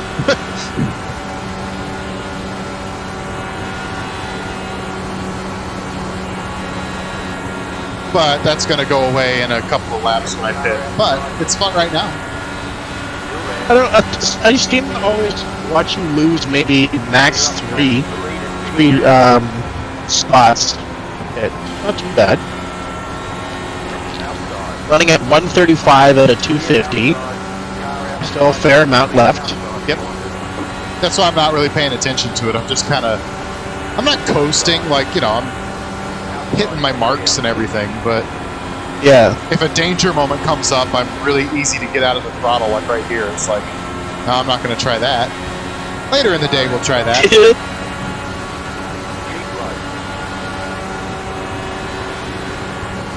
All right, we'll come into pit this next time by, not this one, but one more lap. Gotcha. I'm in first. Oh wow! But it's just So courtesy. he was in pit, yeah. Yeah, I guess Renus. I guess Renus was the guy we're beating. It's just courtesy of not. Oh wow, there's a thing happening. Okay. Oh. I can hear you before I see it. I can't. Oh shoot! That screwed me over real bad. Oh! You're too fast. Go. No, when the yellow flag first comes out, they close the pits. Oh my god! So if I would have gone into the pits there, I would have had a penalty of some sort. That you were already in the lane, though. I know. It was a close call. This actually is how the guy, one of the favorites of the Indy 500 this year, lost it. He was in that exact position, and he came in and got a penalty. That's unfair. Well, I caught it. But here's the thing: is I've got 0.4 of a gallon. Okay, so pit road's open now. Okay, I've got 0.4 of a gallon. Let you stay in first. Yeah. That's well, good. yeah, because as soon as the yellow comes out, the field is frozen, like the order. So, but I was afraid if we had to do another lap, if they didn't open the pits this time by, that I would run out of fuel because it's pretty close. But we've got 0.4 of a gallon to run on here, so probably like 1 liter. Oh. Okay. I mean, if it's 1 liter, that's pretty scary. Yeah. That was a pretty, like, I even kind of thought, well, maybe I should come in anyway and take the penalty because the penalty won't be as bad as running out of gas. But for sure, it all worked out. I once actually pulled into a gas station in my Lexus, and it hit like empty as I was rolling up to the pump. Like it was dead. Yeah, like the car Scariest shut part off. of my life. Yeah, it just stopped. I was just like, oh my god. I've never done that again. No, yeah, you don't. Yeah. But ETHERxSOCIAL's official position on running out of gas is it's bad. Yes. Yeah, you can put that in the books. I've had some close ones. I've never had literally out of gas though. My sister's been out of gas where we had to actually come out and get a tank, and but that was my closest one. Probably the closest one I didn't even know about. My first car was an old Dodge Neon.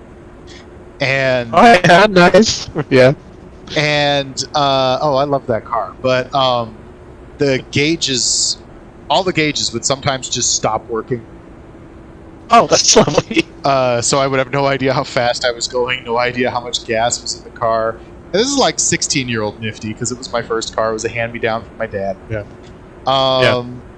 But then I found out one day it comes back if you kick under the dashboard. Like, oh, that's lovely. just start kicking the crap out of it, your gauges will come back.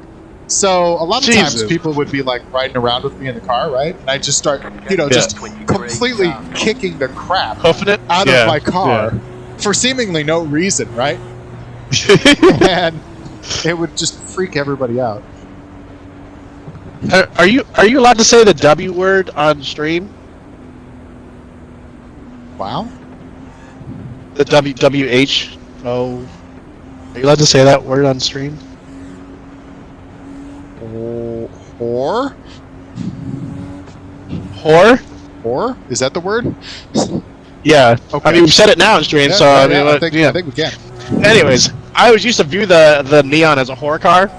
Because like 1 year it'd be like the brand new Plymouth Neon. You're just like, okay, and the next year it'd be like, it's now the Dodge Neon, and the next year it'd be like, it's now the Chrysler Neon. It's just like it'd just be passed around. And then it became like SXT or something. Like it. Oh yeah. Completely changed its name for a little while. Yeah. I had. It was like an original run of like the first year they came out. My dad got one, so it got passed down to me. That's cool. And it was, they had, the first year they came out, they made like 500 of them that were like super sport coupes or something. Like, it was way overpowered for a freaking Dodge Neon. It's a very light car. Yeah, and it, Yeah. so that was a lot of fun to learn how to drive. Okay, so like, see how I've got the macro going pretty hard right here, where I'm just spamming clear all because the AI racked up penalties under that caution. So that sucks. I'm gonna have to spend a couple of laps reaching over and pushing the button. But that's why I macroed it, so that I could just clear them. Yeah. Whoa. Okay, I guess Santino's coming down here. Hi, Santino. And my first car was a '98 Hyundai Elantra. Oh, I think my mom had one of those. Yeah. It's funny because like it's definitely a mom vehicle. Yeah. But when I got it, I was just like, yeah, it's so cool. My sister has a Hyundai right now. She's really happy with it. I can't. It's a Kona. That's it. Kona. Yeah, the Hyundais and the Kias are starting to get so much better than what they were back in the 90s.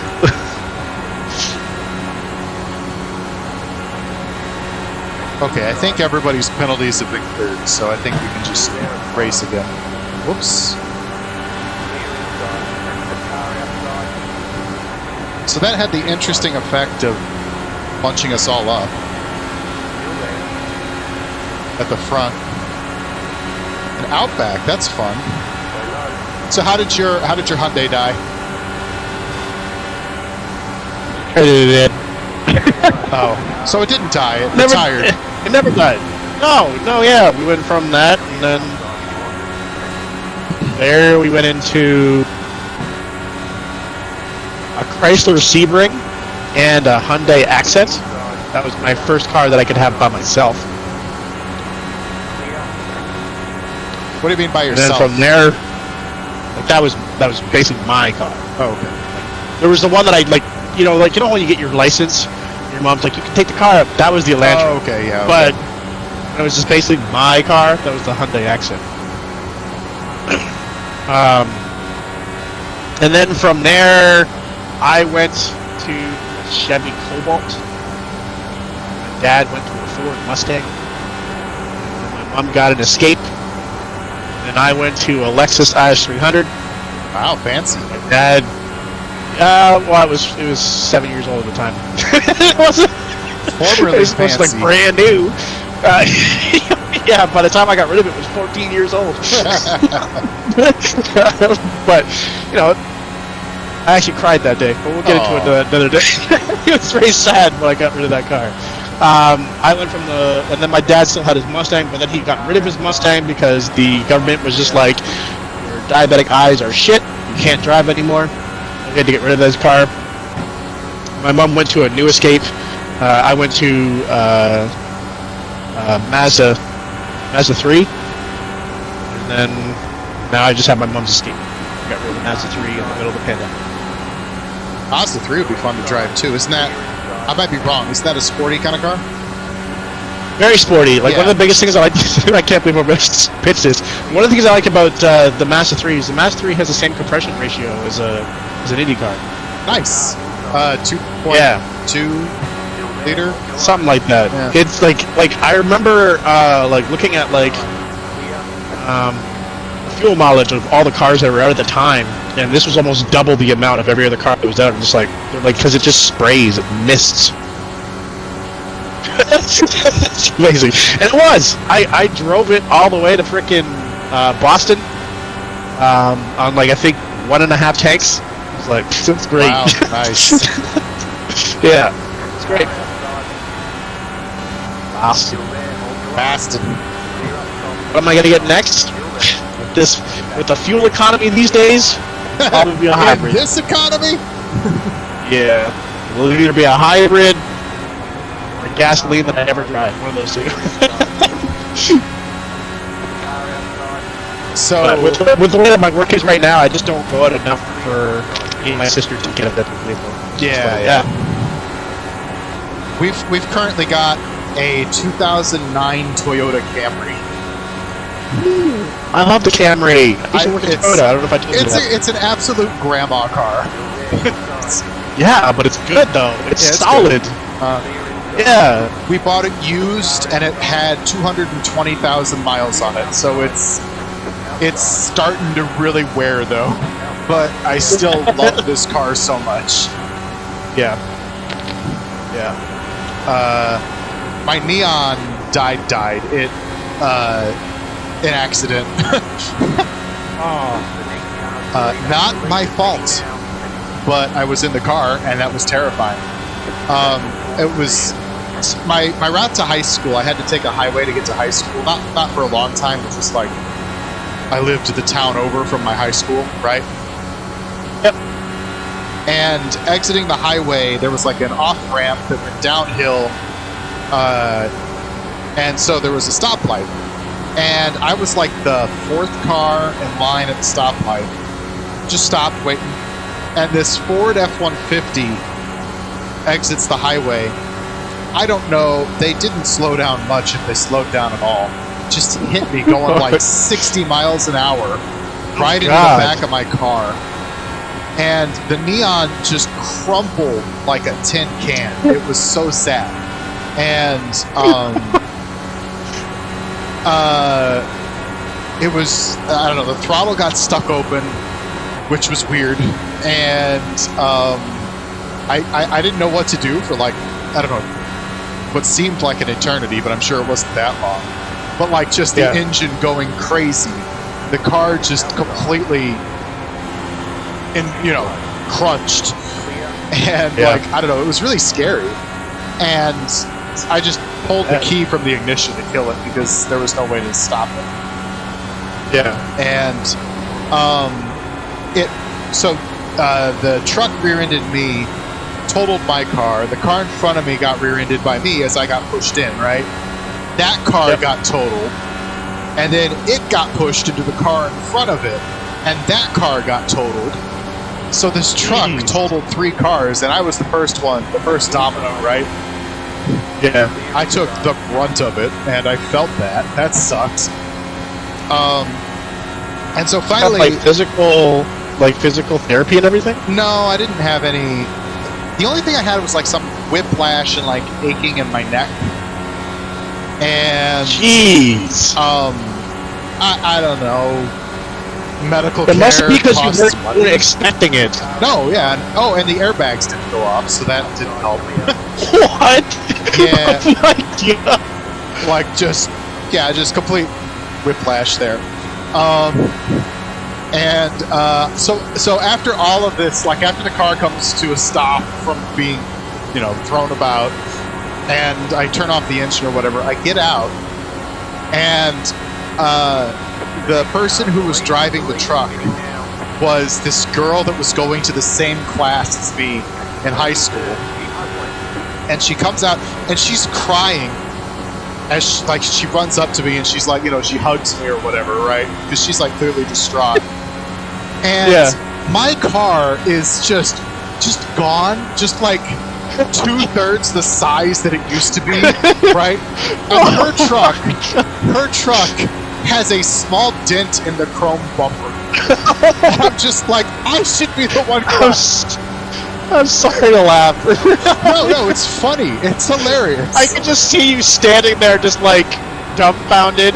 Yeah, your car absolutely. is like, and she's just like got her arms around you, just like, I'm so sorry. You're just like, what the fuck? Yeah, exactly. Like, my car's gone. Oh my god. And then That is wild. And then I had to call the parents, and I'm like, I'm not looking like. I had to like, how am I going to word this so that they know it wasn't my fault, right? Like, because if I call them and I'm like, hey, I got in a car crash, like, I'm not going to be able to talk about the rest of it for like 3 minutes because I'm just going to get yelled at. But Yeah. So That's parents? yeah, what? No, my parents, they're not mean. They're not tough. I think you asked if I had No. But I mean, like, yeah, like mine are the same way. I'm just saying. Like, Yeah. They'd just be like, but Parents get into hysterics right off the rip first. Yeah. So I called my mom because my dad, I think, was already at work, and I knew I wouldn't be able to get a hold of him right away. So I called mom and I said, I can't remember exactly, but something like, so before I say anything else, I just want to say everything's fine. I'm fine, but I got in a car crash. So Dad ended up getting off work to come and pick me up from the scene, and she just went on to school. It's like after the cops She's like, took I'll her see you statement- after class. Yeah, exactly. After the cops took her statement, she had a functioning car still, so she just kept going. And I got picked up by my dad, and I just kind of used it as like, I'm just going to stay home today. I'm not going to go to school. So I just stayed home, and I went home and took a nap, probably because I just had kind of a physically traumatic kind of there. I was like, I was like kind of tired and just like, I'm not feeling it.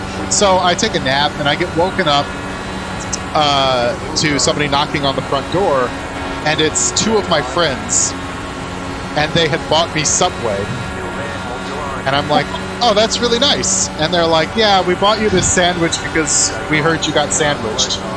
And I'm like, thanks guys. Wow. Nice. So,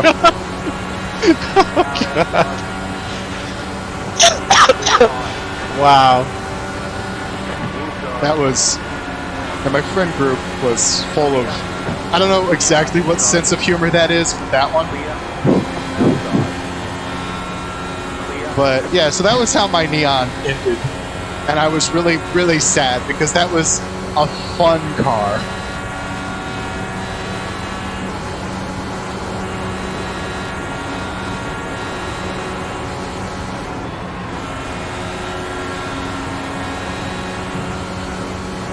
Okay, we're in second. Joseph Newgarden is the white car ahead of us. Not immediately ahead. He's white on the top with gold trim. And I will say for the season, the fall season, right? Because you know how I was saying there's a season title and then there's a championship, right? Yep. For the fall season, we're not going to win, but it's between, I think, Joseph Newgarden and Will Power. And Will Power is currently winning. It rotates on the bottom of the stream, but I can't see it right now. But yeah, same. My phone is too small. Yeah. But I'm thinking it looks good for Newgarden because he's in first and Power's in 21st, so could be Joseph Newgarden's day here. Which here's the thing I will pride myself on. So I set up all of these AI to try to emulate how they are in real life, right? After all of this season, in real life, Will Power won the championship, and Newgarden finished second. And now that I'm at the end of this season, Will Power is in first, and Newgarden is in second. And it might go the other way, you know what I mean? But in real life, it could have easily gone the other way too. So I'm like, okay, good job setting that up, Nifty. Like, There you go. You've satisfied DM Nifty. Yeah. I guess if that's true, then I guess I would have just won the championship if I was really there. That's just, it's the simulations, right?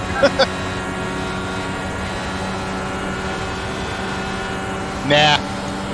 Because I always race without damage because I don't trust the AI. But let's be real here. Half the time it's because I screw up. Yeah.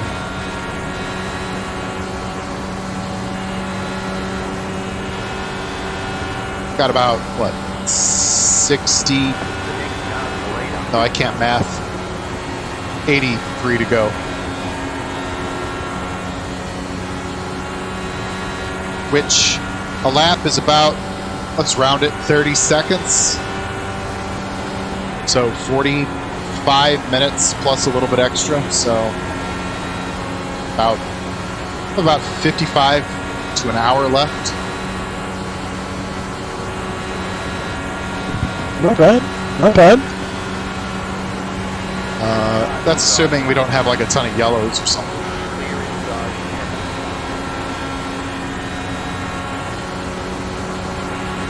I don't like this. Let's go up here.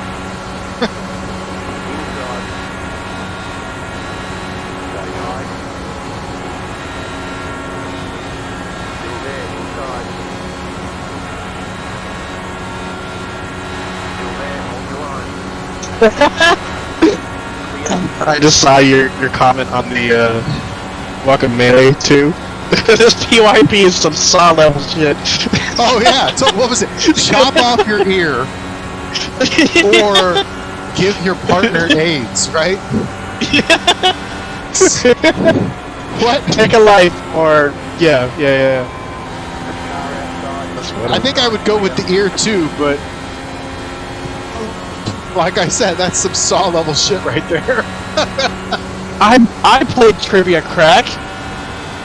I love Trivia Crack. That's a good game. That's a good game.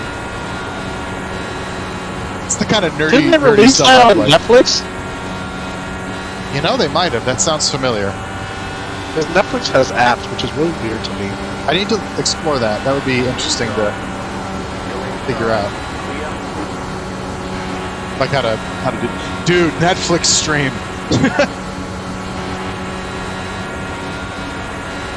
You probably couldn't Netflix because stream? Netflix blocks your signal, but all you want to do is play their game. Wait. So you can't stream Netflix through Streamlabs? Okay, so the correct, like the legally correct answer is no, because they set it No. up so that your browser that you would play it through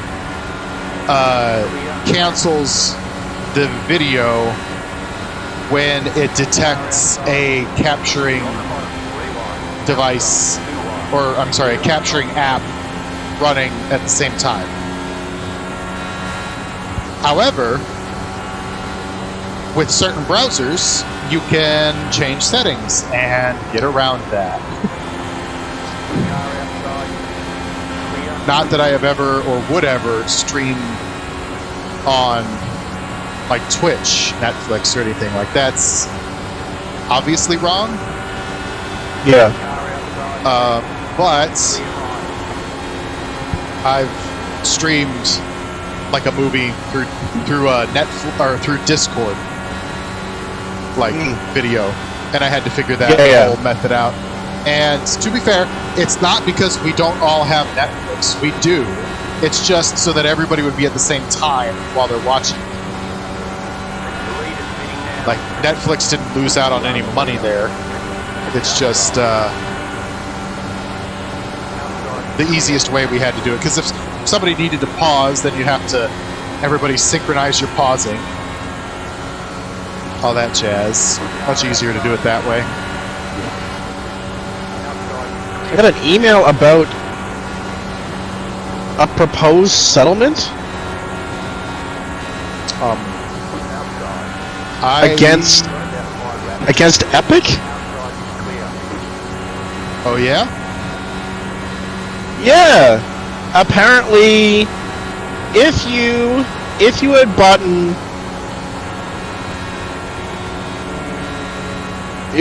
V-Bucks on Fortnite between July 25th, 2017 and February 5th, 2019, that's a no for me.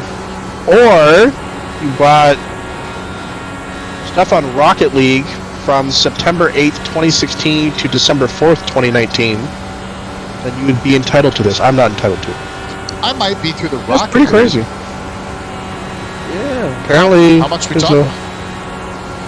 I don't know. It just says you have to basically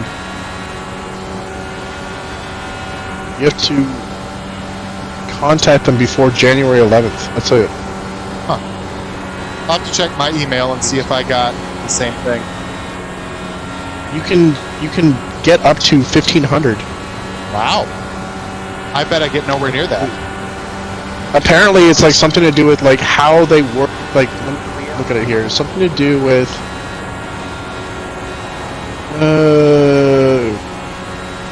Pit stop time. it's consumer fraud, breach of contract, and other legal claim for damages. Is it like how they would manipulate the market for trading?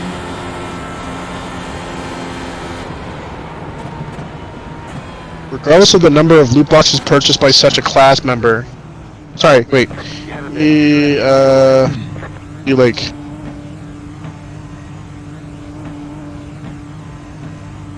Pit box in 10.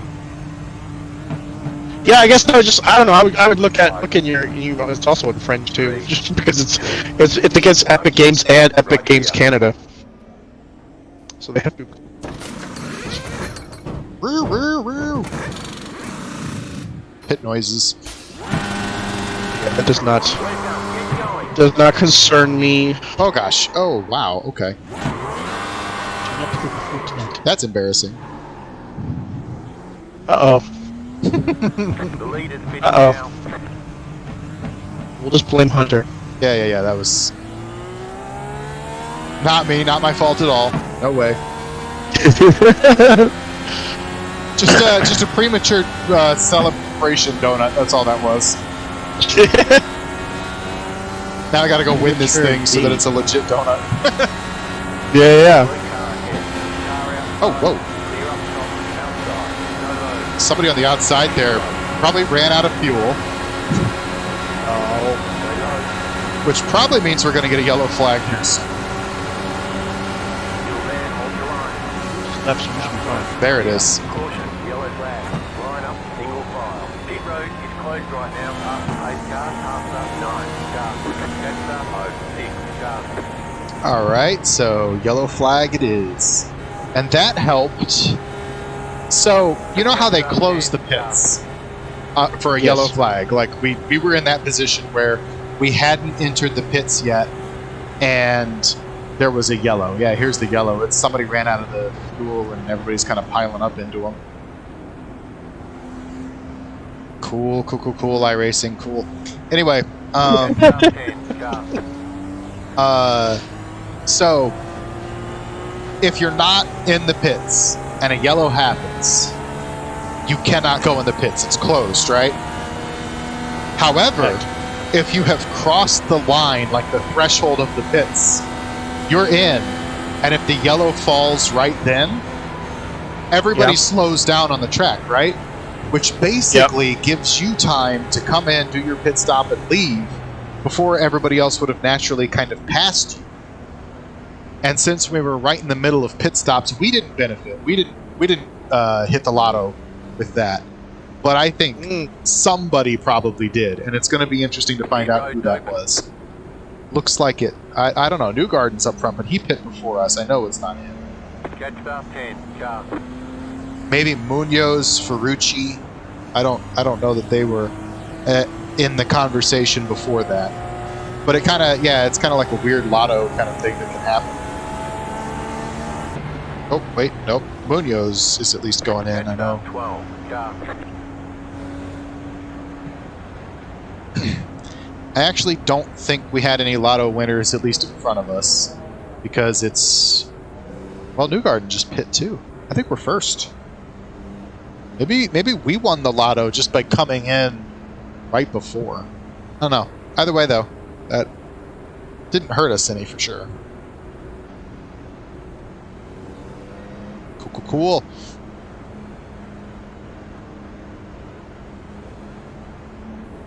Just kind of dumb lucking our way to the front.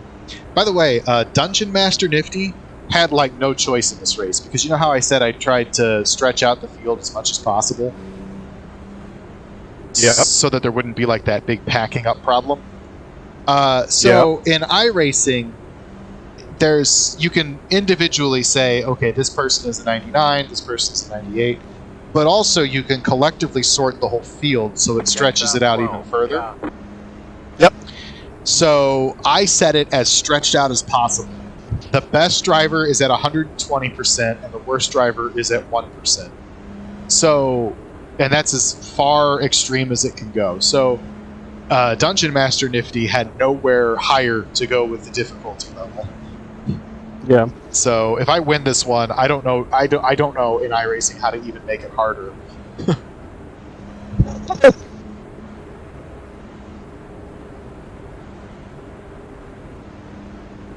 So like, no arguing this result. Like I'd be okay with it. I feel like we're up here, like 30% based on the pit stop timing. We just kind of lucked out. But I think the other 70% is just staying clean, and I think a lot of people haven't stayed clean.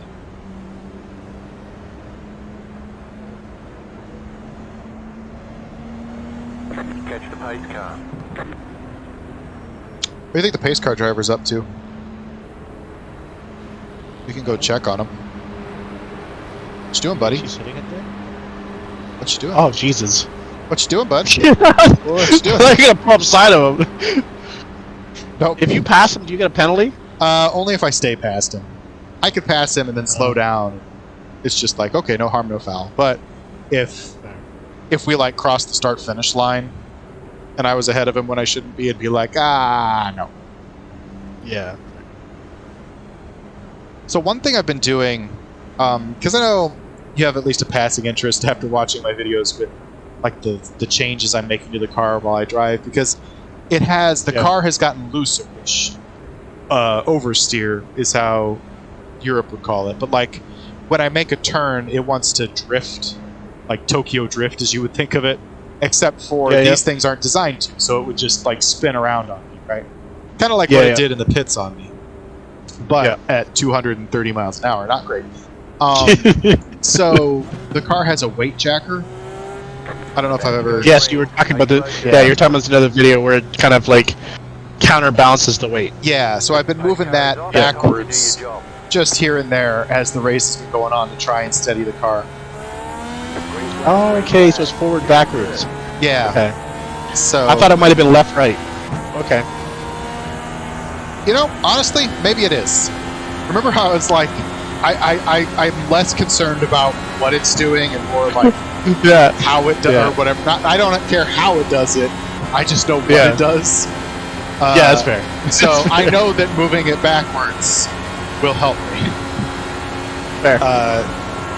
Tighten up the car, if you will. The pink car now is our competition, so this... Oh, shoot, I should try to clear... Yeah, okay. I think I might have not got that in it, so I think poor Renus VK, I think he's going to serve a penalty. Sorry, guy, I didn't get to it in time. He's had an up and down day. He was leading at one point. We were making fun of his name at one point. Now he's got a penalty. Poor guy. All the Renuses back home are not going to be happy. No.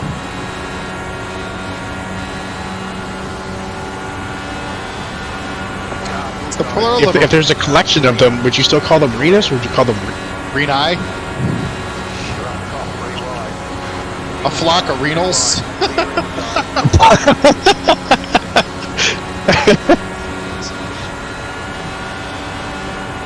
Alright, so this is fun because these three up here... Well, this was fun. I thought it was just going to be first, second, and third trading positions here, but now we got, like, a whole bunch of malarkey. Yeah. This would be way too stressful for me. I think I mentioned in one of the comments that Just the whole idea of having an open wheel just freaks me out. Yeah, it is the best and kind of worst thing about IndyCar racing is they go this fast, they run this close, and they do it for this long. And like in real life, it can go bad in a hurry. Yeah. It's more likely in NASCAR, if you were to bump into each other, right, you'd just be bumping into each other. Yeah, exactly. But the fact that you guys have open wheels just makes it that much more scarier. Somebody just hit me. Like, somebody just ran into the back of me. You can see at the top where it says car contact, but I didn't hit anybody. Somebody hit me. Like, yeah. Moments like that is why we have damage off. Yeah. Okay. Thank you, AI. Ah! The transition. So this is an oval, and I bet you anything they programmed the AI for NASCAR around this track, not IndyCar. Yeah. And in NASCAR, in real life, they take the transition for the banking. So on the straightaways, or this isn't really a straightaway, but like on the left turn here that is the front of the track, they'll slide down under the line if they're on the low side because it, makes a shorter distance to the lap. But Indy cars, they don't do well to taking that transition. Okay. Oh god. Oh wow. Okay, we made it. We're alive. They both got a flying run on me at the same time.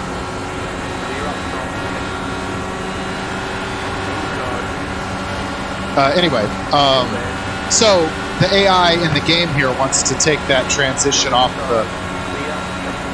the banking down to the apron. But if I try to do it, the car wants to spin. It gets real hairy real quick. And also, they expect me to. If I am inside of them, they kind of base their line on the assumption that I will follow the line that they would follow. And that caught me out a couple of races ago real bad. I think I uploaded that one already to YouTube, where I got wrecked a couple of times just because I was on the left of the cars as they would come on the straightaway, and they would assume I would go further down than I would. But of course I didn't, because I couldn't, because it would spin the car. But they're just fine with it because they don't know any better. They're automatons. So that's part of why I like hanging out up here. But what just happened there is why I don't like hanging out up here. Because if I'm on the high side and something goes wrong, I don't have anywhere to go except for into the wall. Yeah. This is almost as clogged as the beginning. Yeah. It was that restart. Yeah. And I think there's a bit of a cork in the bottle with some lapped traffic here. All the blue names on the relative over there are lapped cars. Yeah. And I think some of them are just lapped because they've had bad luck with the pit timing. But I also think some of them are lapped because they're just genuinely slow. Yeah. And so it's really kind of shoving people backwards as they get bottled up. There's still somebody there, isn't there? Okay. This is why I needed a spotter for Assetto Corsa. How can someone be a spotter for it? It's got a programmed guy. What do you mean in real life?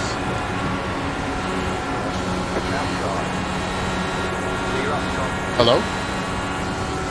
Hello? I think you cut out. What was the question? No, I was just I thought you were talking about you wanted like an actual person, like one of us, to spot for you. You wanted a spotter program. Yeah, like a program. Yeah. Yeah, I was just because that's what I was asking. How is someone going to decide you when they're not in the same room as you? No. It's although you could actually, iRacing does have that ability. where somebody could come in and spot you. But no, I was just talking about a program defined that'll do it, like this guy does it in the game, because the Seto doesn't come with one built in. Yes, which I noticed like immediately. Just these little red triangles that are kind of ambiguous. Red triangles. Oh, so that's what it gives you? Yeah, just like little red triangles on the corner of the screen. Interesting. So at least you stood with something. Yeah, I had something, but it was kind of like, okay, somewhere to the left at some point is a car somewhere. Yeah, totally. Plus, it's still, to even look at the red triangle, I have to, take my eyes off the center of the screen for a split second in a way that an audio cue doesn't, right? So, just not quite as efficient. Slide up behind below here.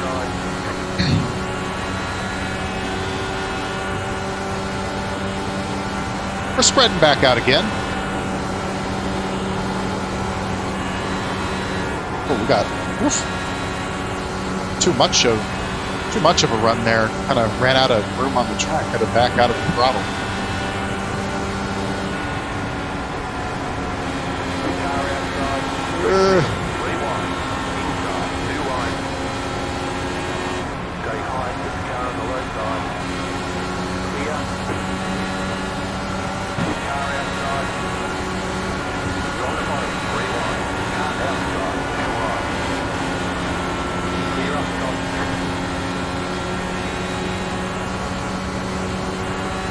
Last time we saw Pato, he was in 29th. Now he's in 16th. He's making his way back up.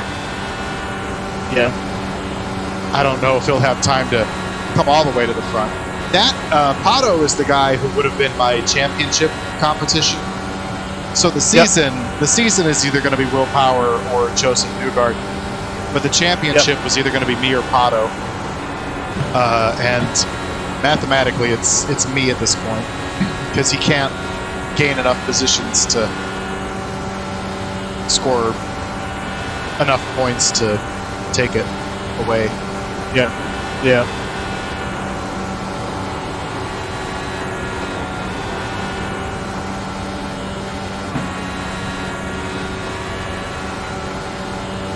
Which is weird because I haven't changed the general scaling of the AI. Like Pato was always going to be one of the best drivers. Will Power was always going to be one of the best. Newgarden was always going to be one of the best. But just over the year, like Award started out strong and then it faded, and then it was Will Power, and it was really interesting from like almost like just a statistics point of view. What the like averages came out to on the season, like what are the odds that not the best driver would go on a 3-race winning streak? Because that happened across different games. Like the same driver, which I try to match them up across the different games, but still the same driver across 2 different games won 3 races in a row. Like, what are the odds? Like, and he wasn't programmed to be the best. He was programmed to be towards the front, but not at, you know what I mean? Like, which I'm glad there's variation. It would be weird if like the same guy won every time, but and like, I mean, it's totally realistic that this guy would win 3 races in a row. It's just like, but still, it's just, I don't know. My nerdy stats brain really kind of finds that fascinating.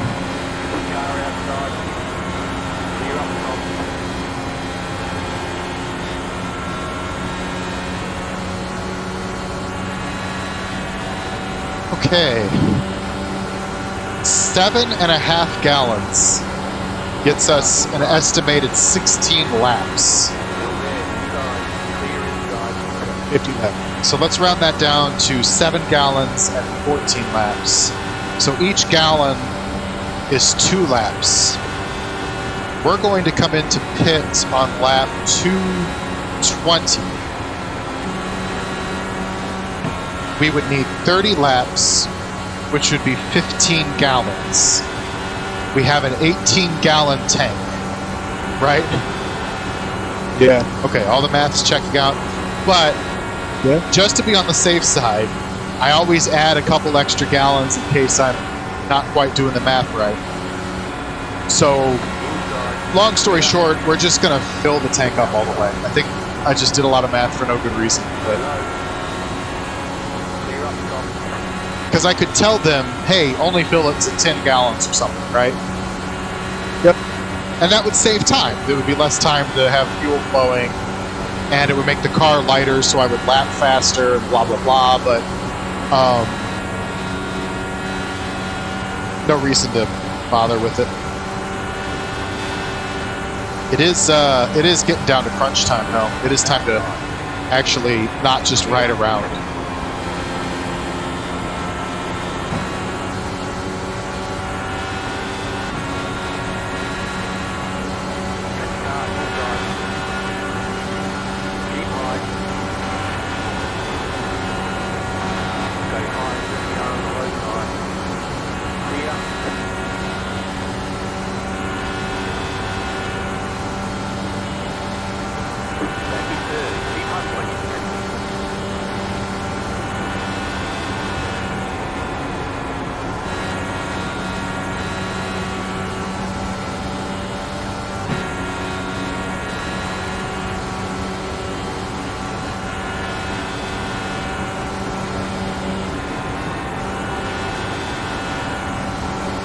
So first place is that white and gold car.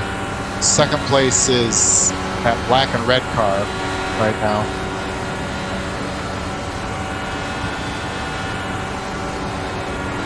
Whoa! I thought they were going to hit each other.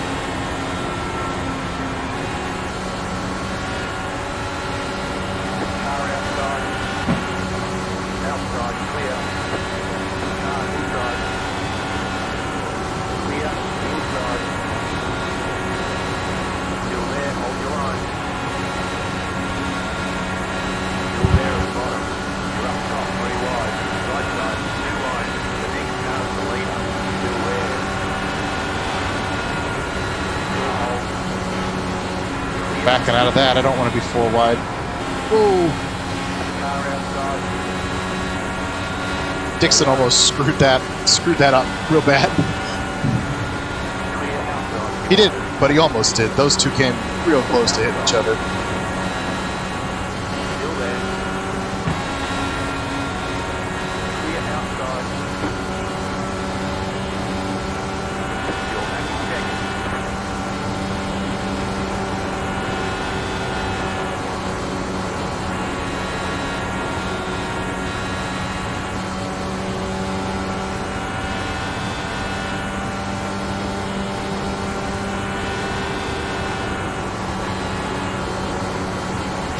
Bossabot says you should follow Ether. Did you follow Ether? I did.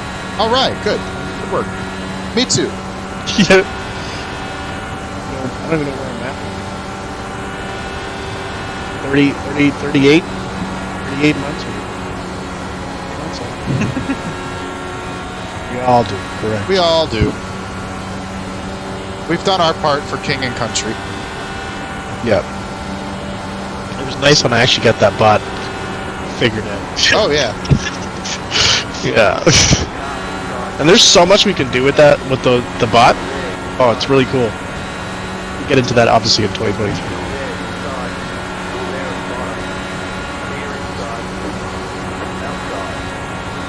But it was funny because on the back end, there was like something like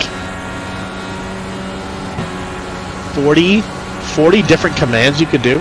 Yeah. It was crazy. Like, it was a crazy amount. The amount of bots we had running, like bot sayings, was only like around 8. But when you use like exclamation point something, the amount that you could actually like do is like, I was just like, wow. Like, let me see if I can even get it.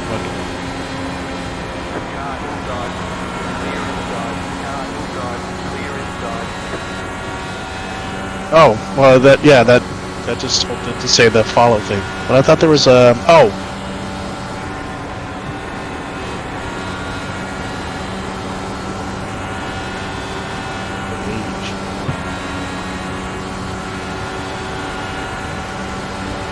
So I've been following for 5 years, 4 months, 1 day, and 7 hours.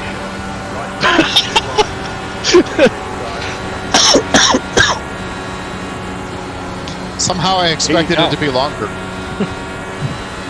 Yeah, I came in a little bit late. No, I'm just kidding. I don't know why.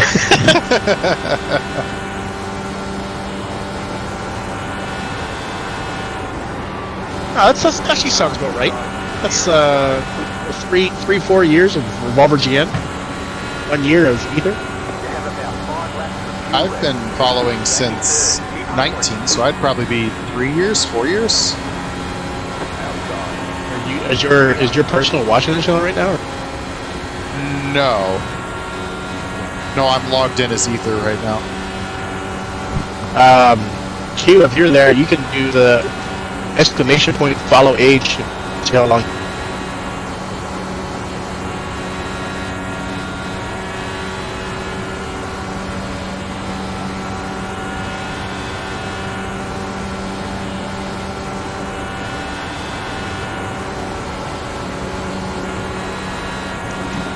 You don't have to do it. I'm just. I can't remember what the other ones we had though. The other ones that are in. Once we get like merchandising on board, do those ones. It's exclamation point follow age, no spaces. I've seen other people with that, and it's funny because it makes sense that it's follow age. I always read it as followage. Followage? Yeah. 2 years, 1 month, 18 days, and 10 hours. There you go. Rest of that.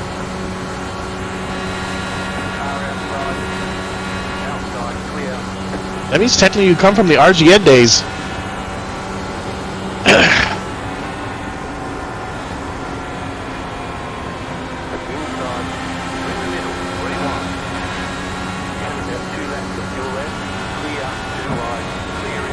I guess so. Yeah.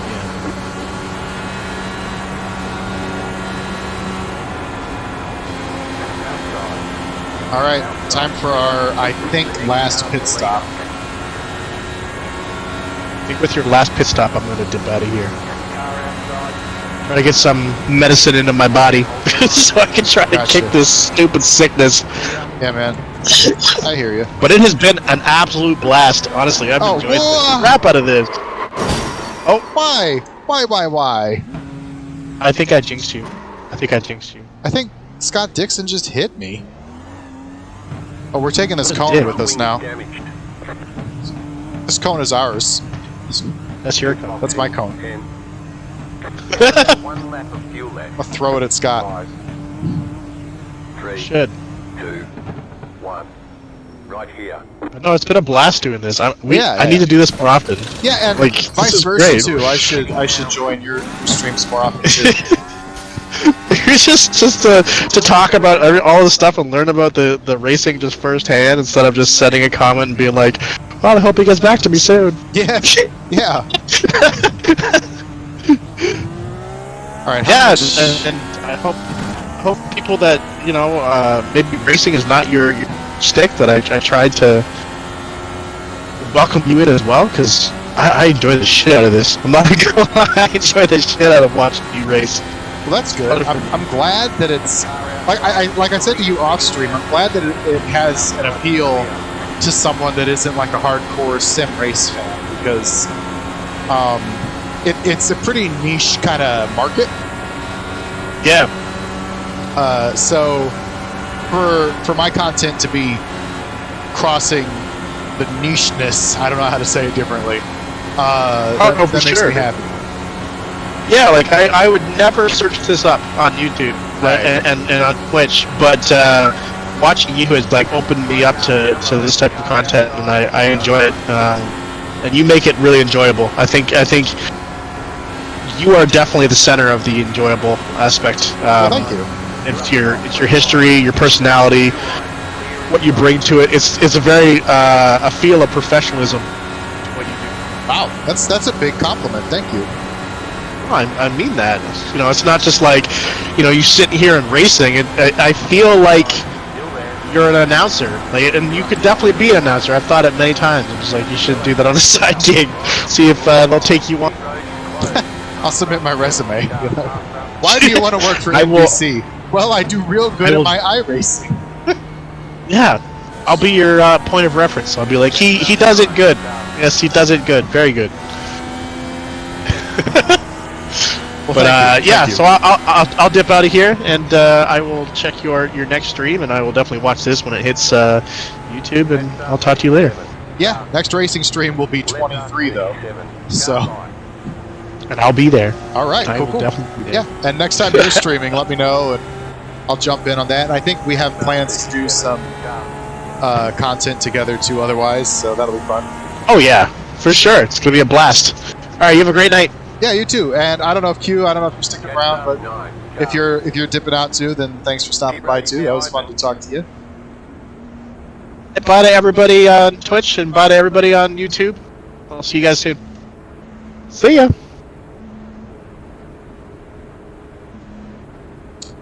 Just us now.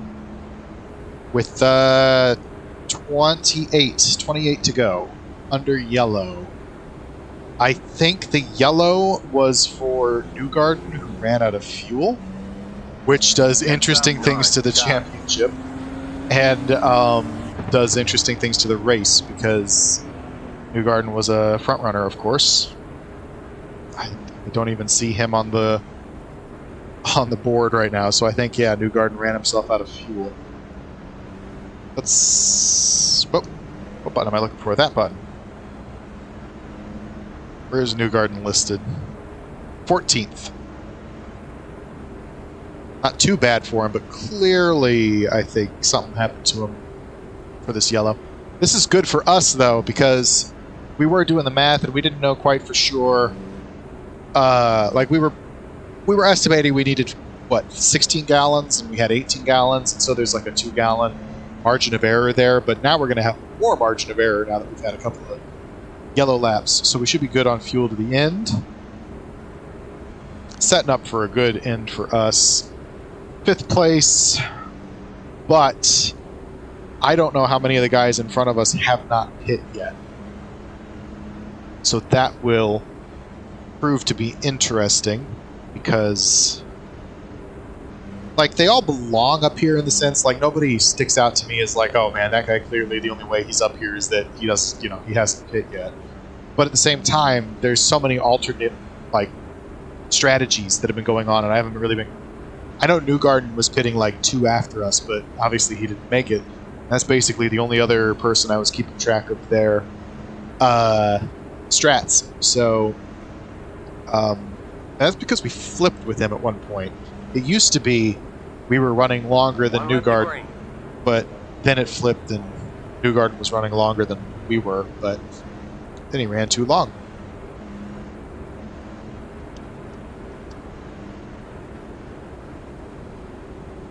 He's down. Lurk, lurk, lurk. Yeah, of course. It's why I always have the bubbles, and it's why I always have the usually go into the Discord anyway, because I love having somebody to chat with. It really passes the time a lot faster. Not that I don't enjoy it, you know what I mean, but like I've basically done what, 450 miles, and it doesn't feel like I've done 450 miles. So I don't know. Newgarden's now listed 18th. He might just be kind of SOL, but we're gonna focus on our race here. Lurky lurk lurk. Up to fuel map 1. We're gonna push it to the end. No, fuel map 2. I don't know still about fuel, but like I'm sure we're fine, but we're gonna be extra cautious because it's not like it really matters between map 1 and 2 because of how strong the draft has been.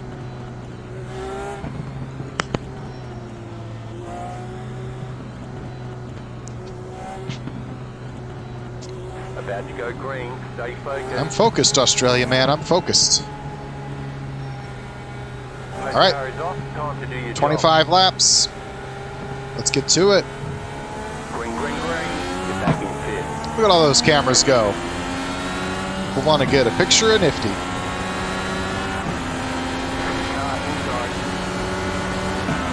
Still there at the bottom. Yeah, Dixon like sideswiped us on our way into the pits, by the way. That was, I don't think it really mattered anything, but rude, very rude.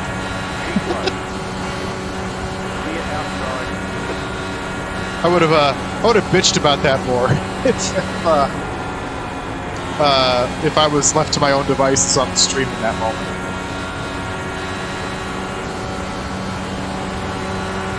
I'll have to look back on a replay. It was pretty stupid looking, like I'm sure.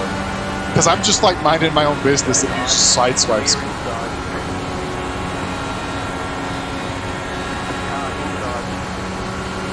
We're going to use Montoya for the draft to pull us around Ferrucci there.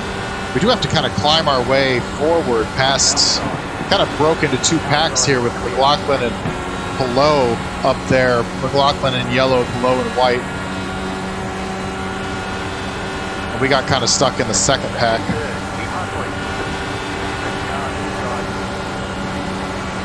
With Ferrucci.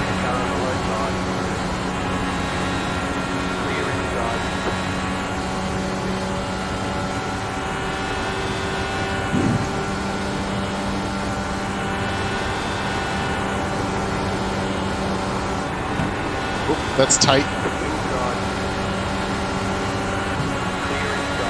So I'm kind of incentivized right now to move the weight jacker forward, but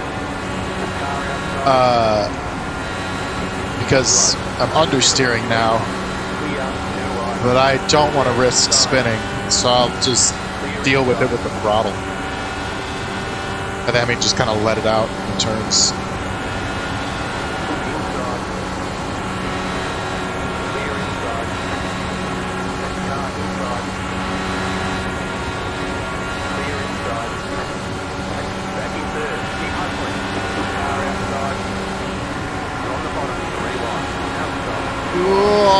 Yeah, that was going to be a tight fit. Holy crap.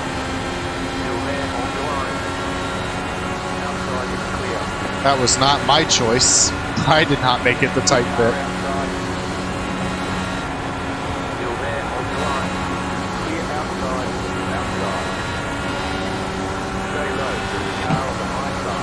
Whoa.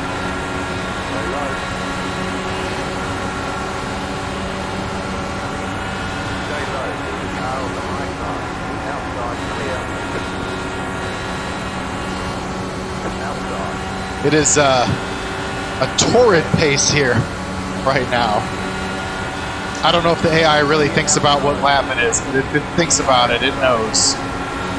It's time for the money laps. And here's Scott Dixon showing up.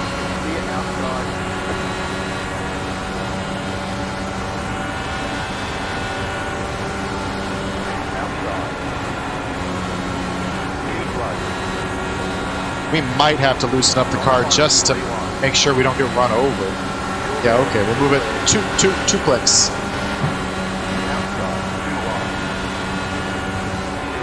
-12 to -10. They're high. Dixon backed out, okay. Oh, he's coming up fast.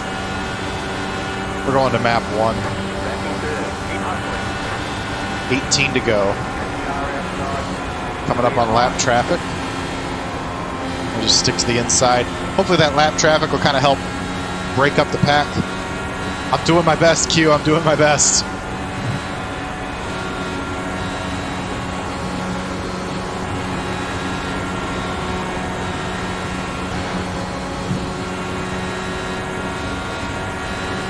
I'll take the outside around him.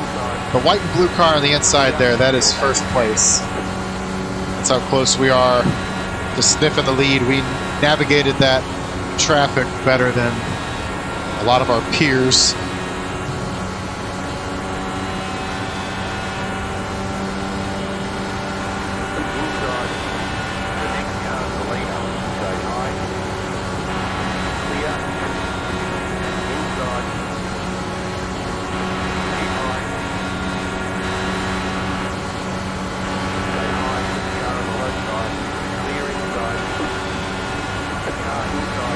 We know that black car at Tatiana is going to be slow, so I'm just going to go inside and wait for her to slow up. Yep, there it goes. Clear outside. Same with Dalton up there. He's going to be pretty slow. So we're going to kind of plot around him before we even get there.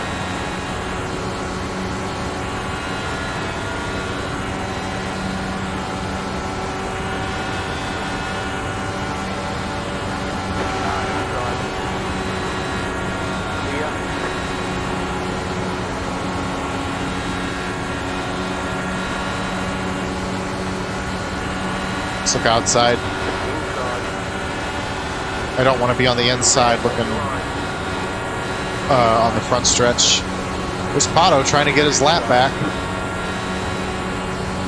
If he gets around below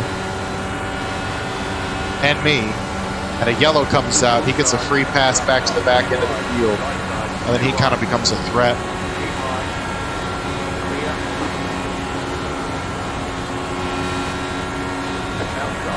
So he's pretty motivated here too.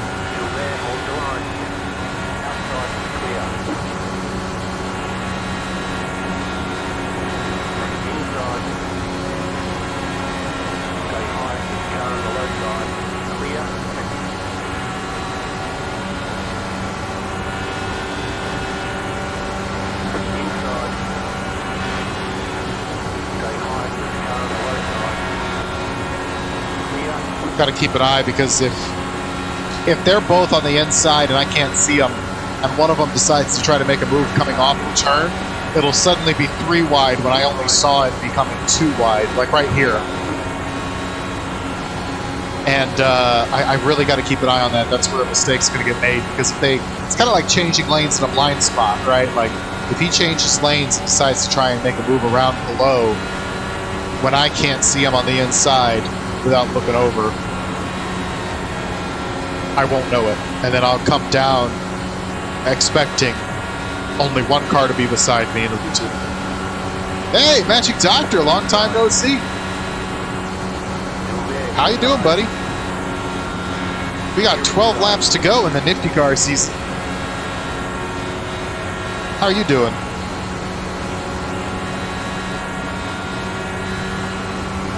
Gonna go fast, then turn to left.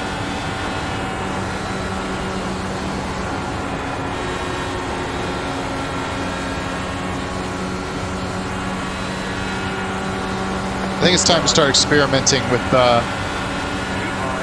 where we make the move, because if we get in front of Pelot, yeah, that's a big if already because he's strong, but if we get in front of him, he'll just draft back around us. So what we want to do is figure out where to draft, pull around him, and then him not have time to respond before the finish line.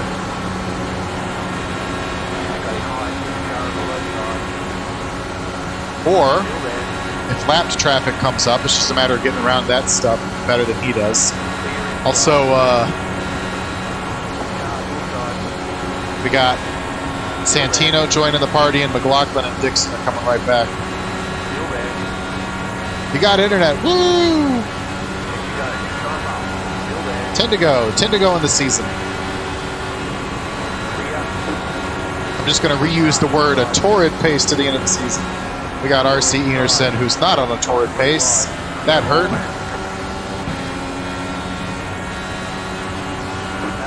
You got internet back just so that you could watch me turn left. Get out of the way. You're slow.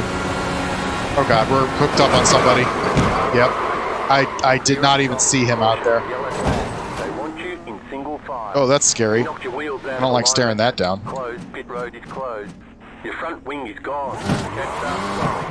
Catch up, 17. Alright, so our odds of winning just went down.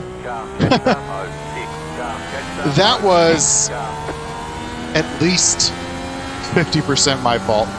I know. Probably 100% my fault. I was so... R.C. Enerson was that bright blue car, and I was so preoccupied trying to get around him, I didn't notice that whoever it was, I don't even know who it was, I didn't even notice that they had crept up the high side. I completely missed it. All right, we're gonna keep an eye up there. If Pelot pits, we'll pit, but I kind of don't expect anyone to pit. Nope. Yeah, okay. We'll stay out. We don't need it for fuel, but yeah, I'll have to look back on that. But I was so distracted trying to get around the ultra slow lapped car that I didn't notice, because whoever it was faster than him as well. And I went left to get around them. They went right to get around them, and then I cleared that blue car, and they were hanging around basically in my blind spot because they had just passed him too. And so I came up, I didn't even know he was there, and we were even hitting each other, and I didn't know we were hitting each other. I just knew the car wasn't turning right, and that it took a second, like an extra second, for me to realize, oh, we're hung up on somebody. I don't think I would blame Chad. It wasn't Chad. It was R.C. Enerson up there. That guy, number 75.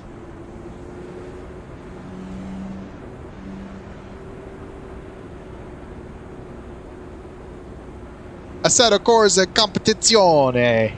How do you like it? Did you see that sim racing bundle? I should have shouted that out to Sovereign while he was here too. There is a bundle of, I think it's 7 really good sim racing titles for $13 on Humble Bundle.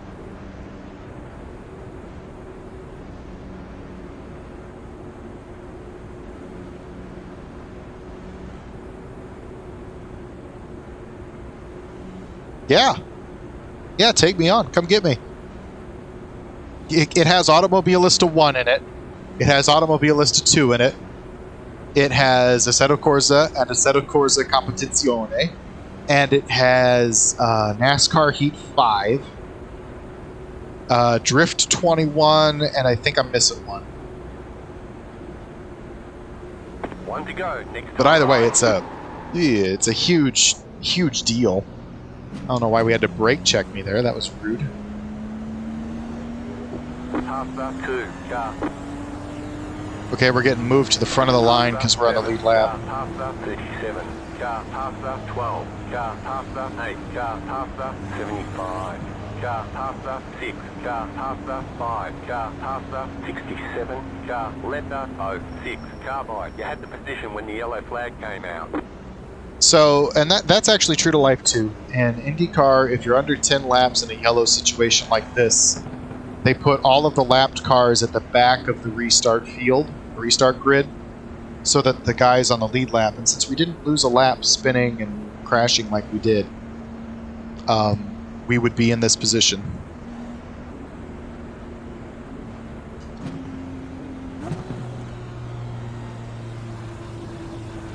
If you need advice on mods, Magic Doctor, or anyone else, hit me up. I can show you where to get some. I can supply you with some. Recommend some.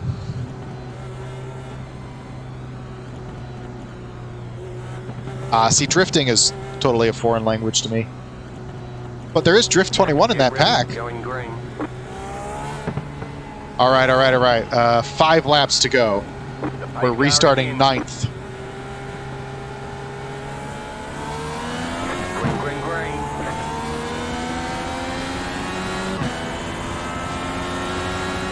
Come on, jump up like that.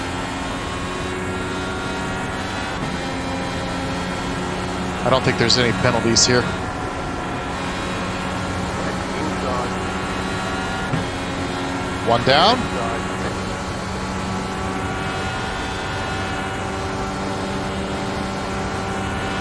It's Hunter-Reay in the red car. Fly by him, yeah. Like our speed competition up there is, we know who they are.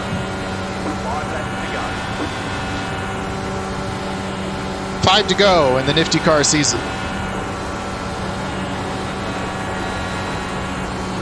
We're a little loose. We'll just hot dog it. Gonna be sawing the wheel, but it'll be fast. Oh, nope, never mind. We're not loose, we're tight. Okay. Weird diagnosis. 4 to go. 10 miles. No, 8 miles. I can do math. 8 miles in the season. It's all right there. All those cars in front of us, all for position. No lappers.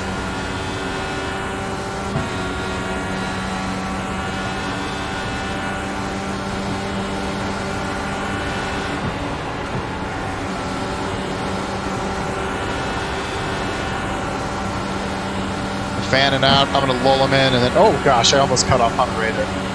I was hoping Dixon would take the bait and go inside. We're not going to do that. That would be 4 wide. We are stacked up. Old IRL here.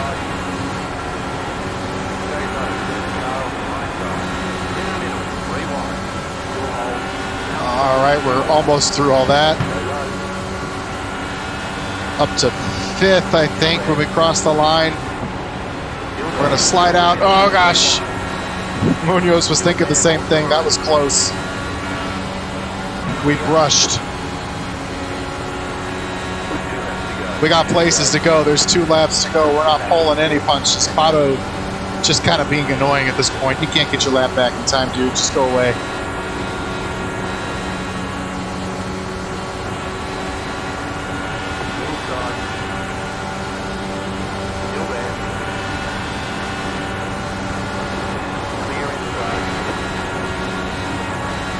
All right, time to risk the biscuits. There's 1 lap left in the season, and the win is right there in that white and blue car, unless we have something to say about it. We're sticking on the high side, hoping we don't get clobbered. We're getting clobbered. Okay, we lived.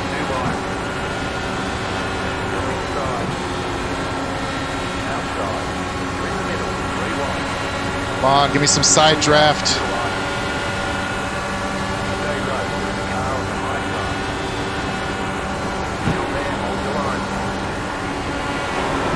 Oh, Pato can't take a hint. That was almost a save though. Ah, shoot. You knocked your wheels out of alignment. Okay. Well, Your front wing is damaged. we're gonna finish the season in pit road. What a glorious end. There's the flag. It's over. What a glorious end to the season there.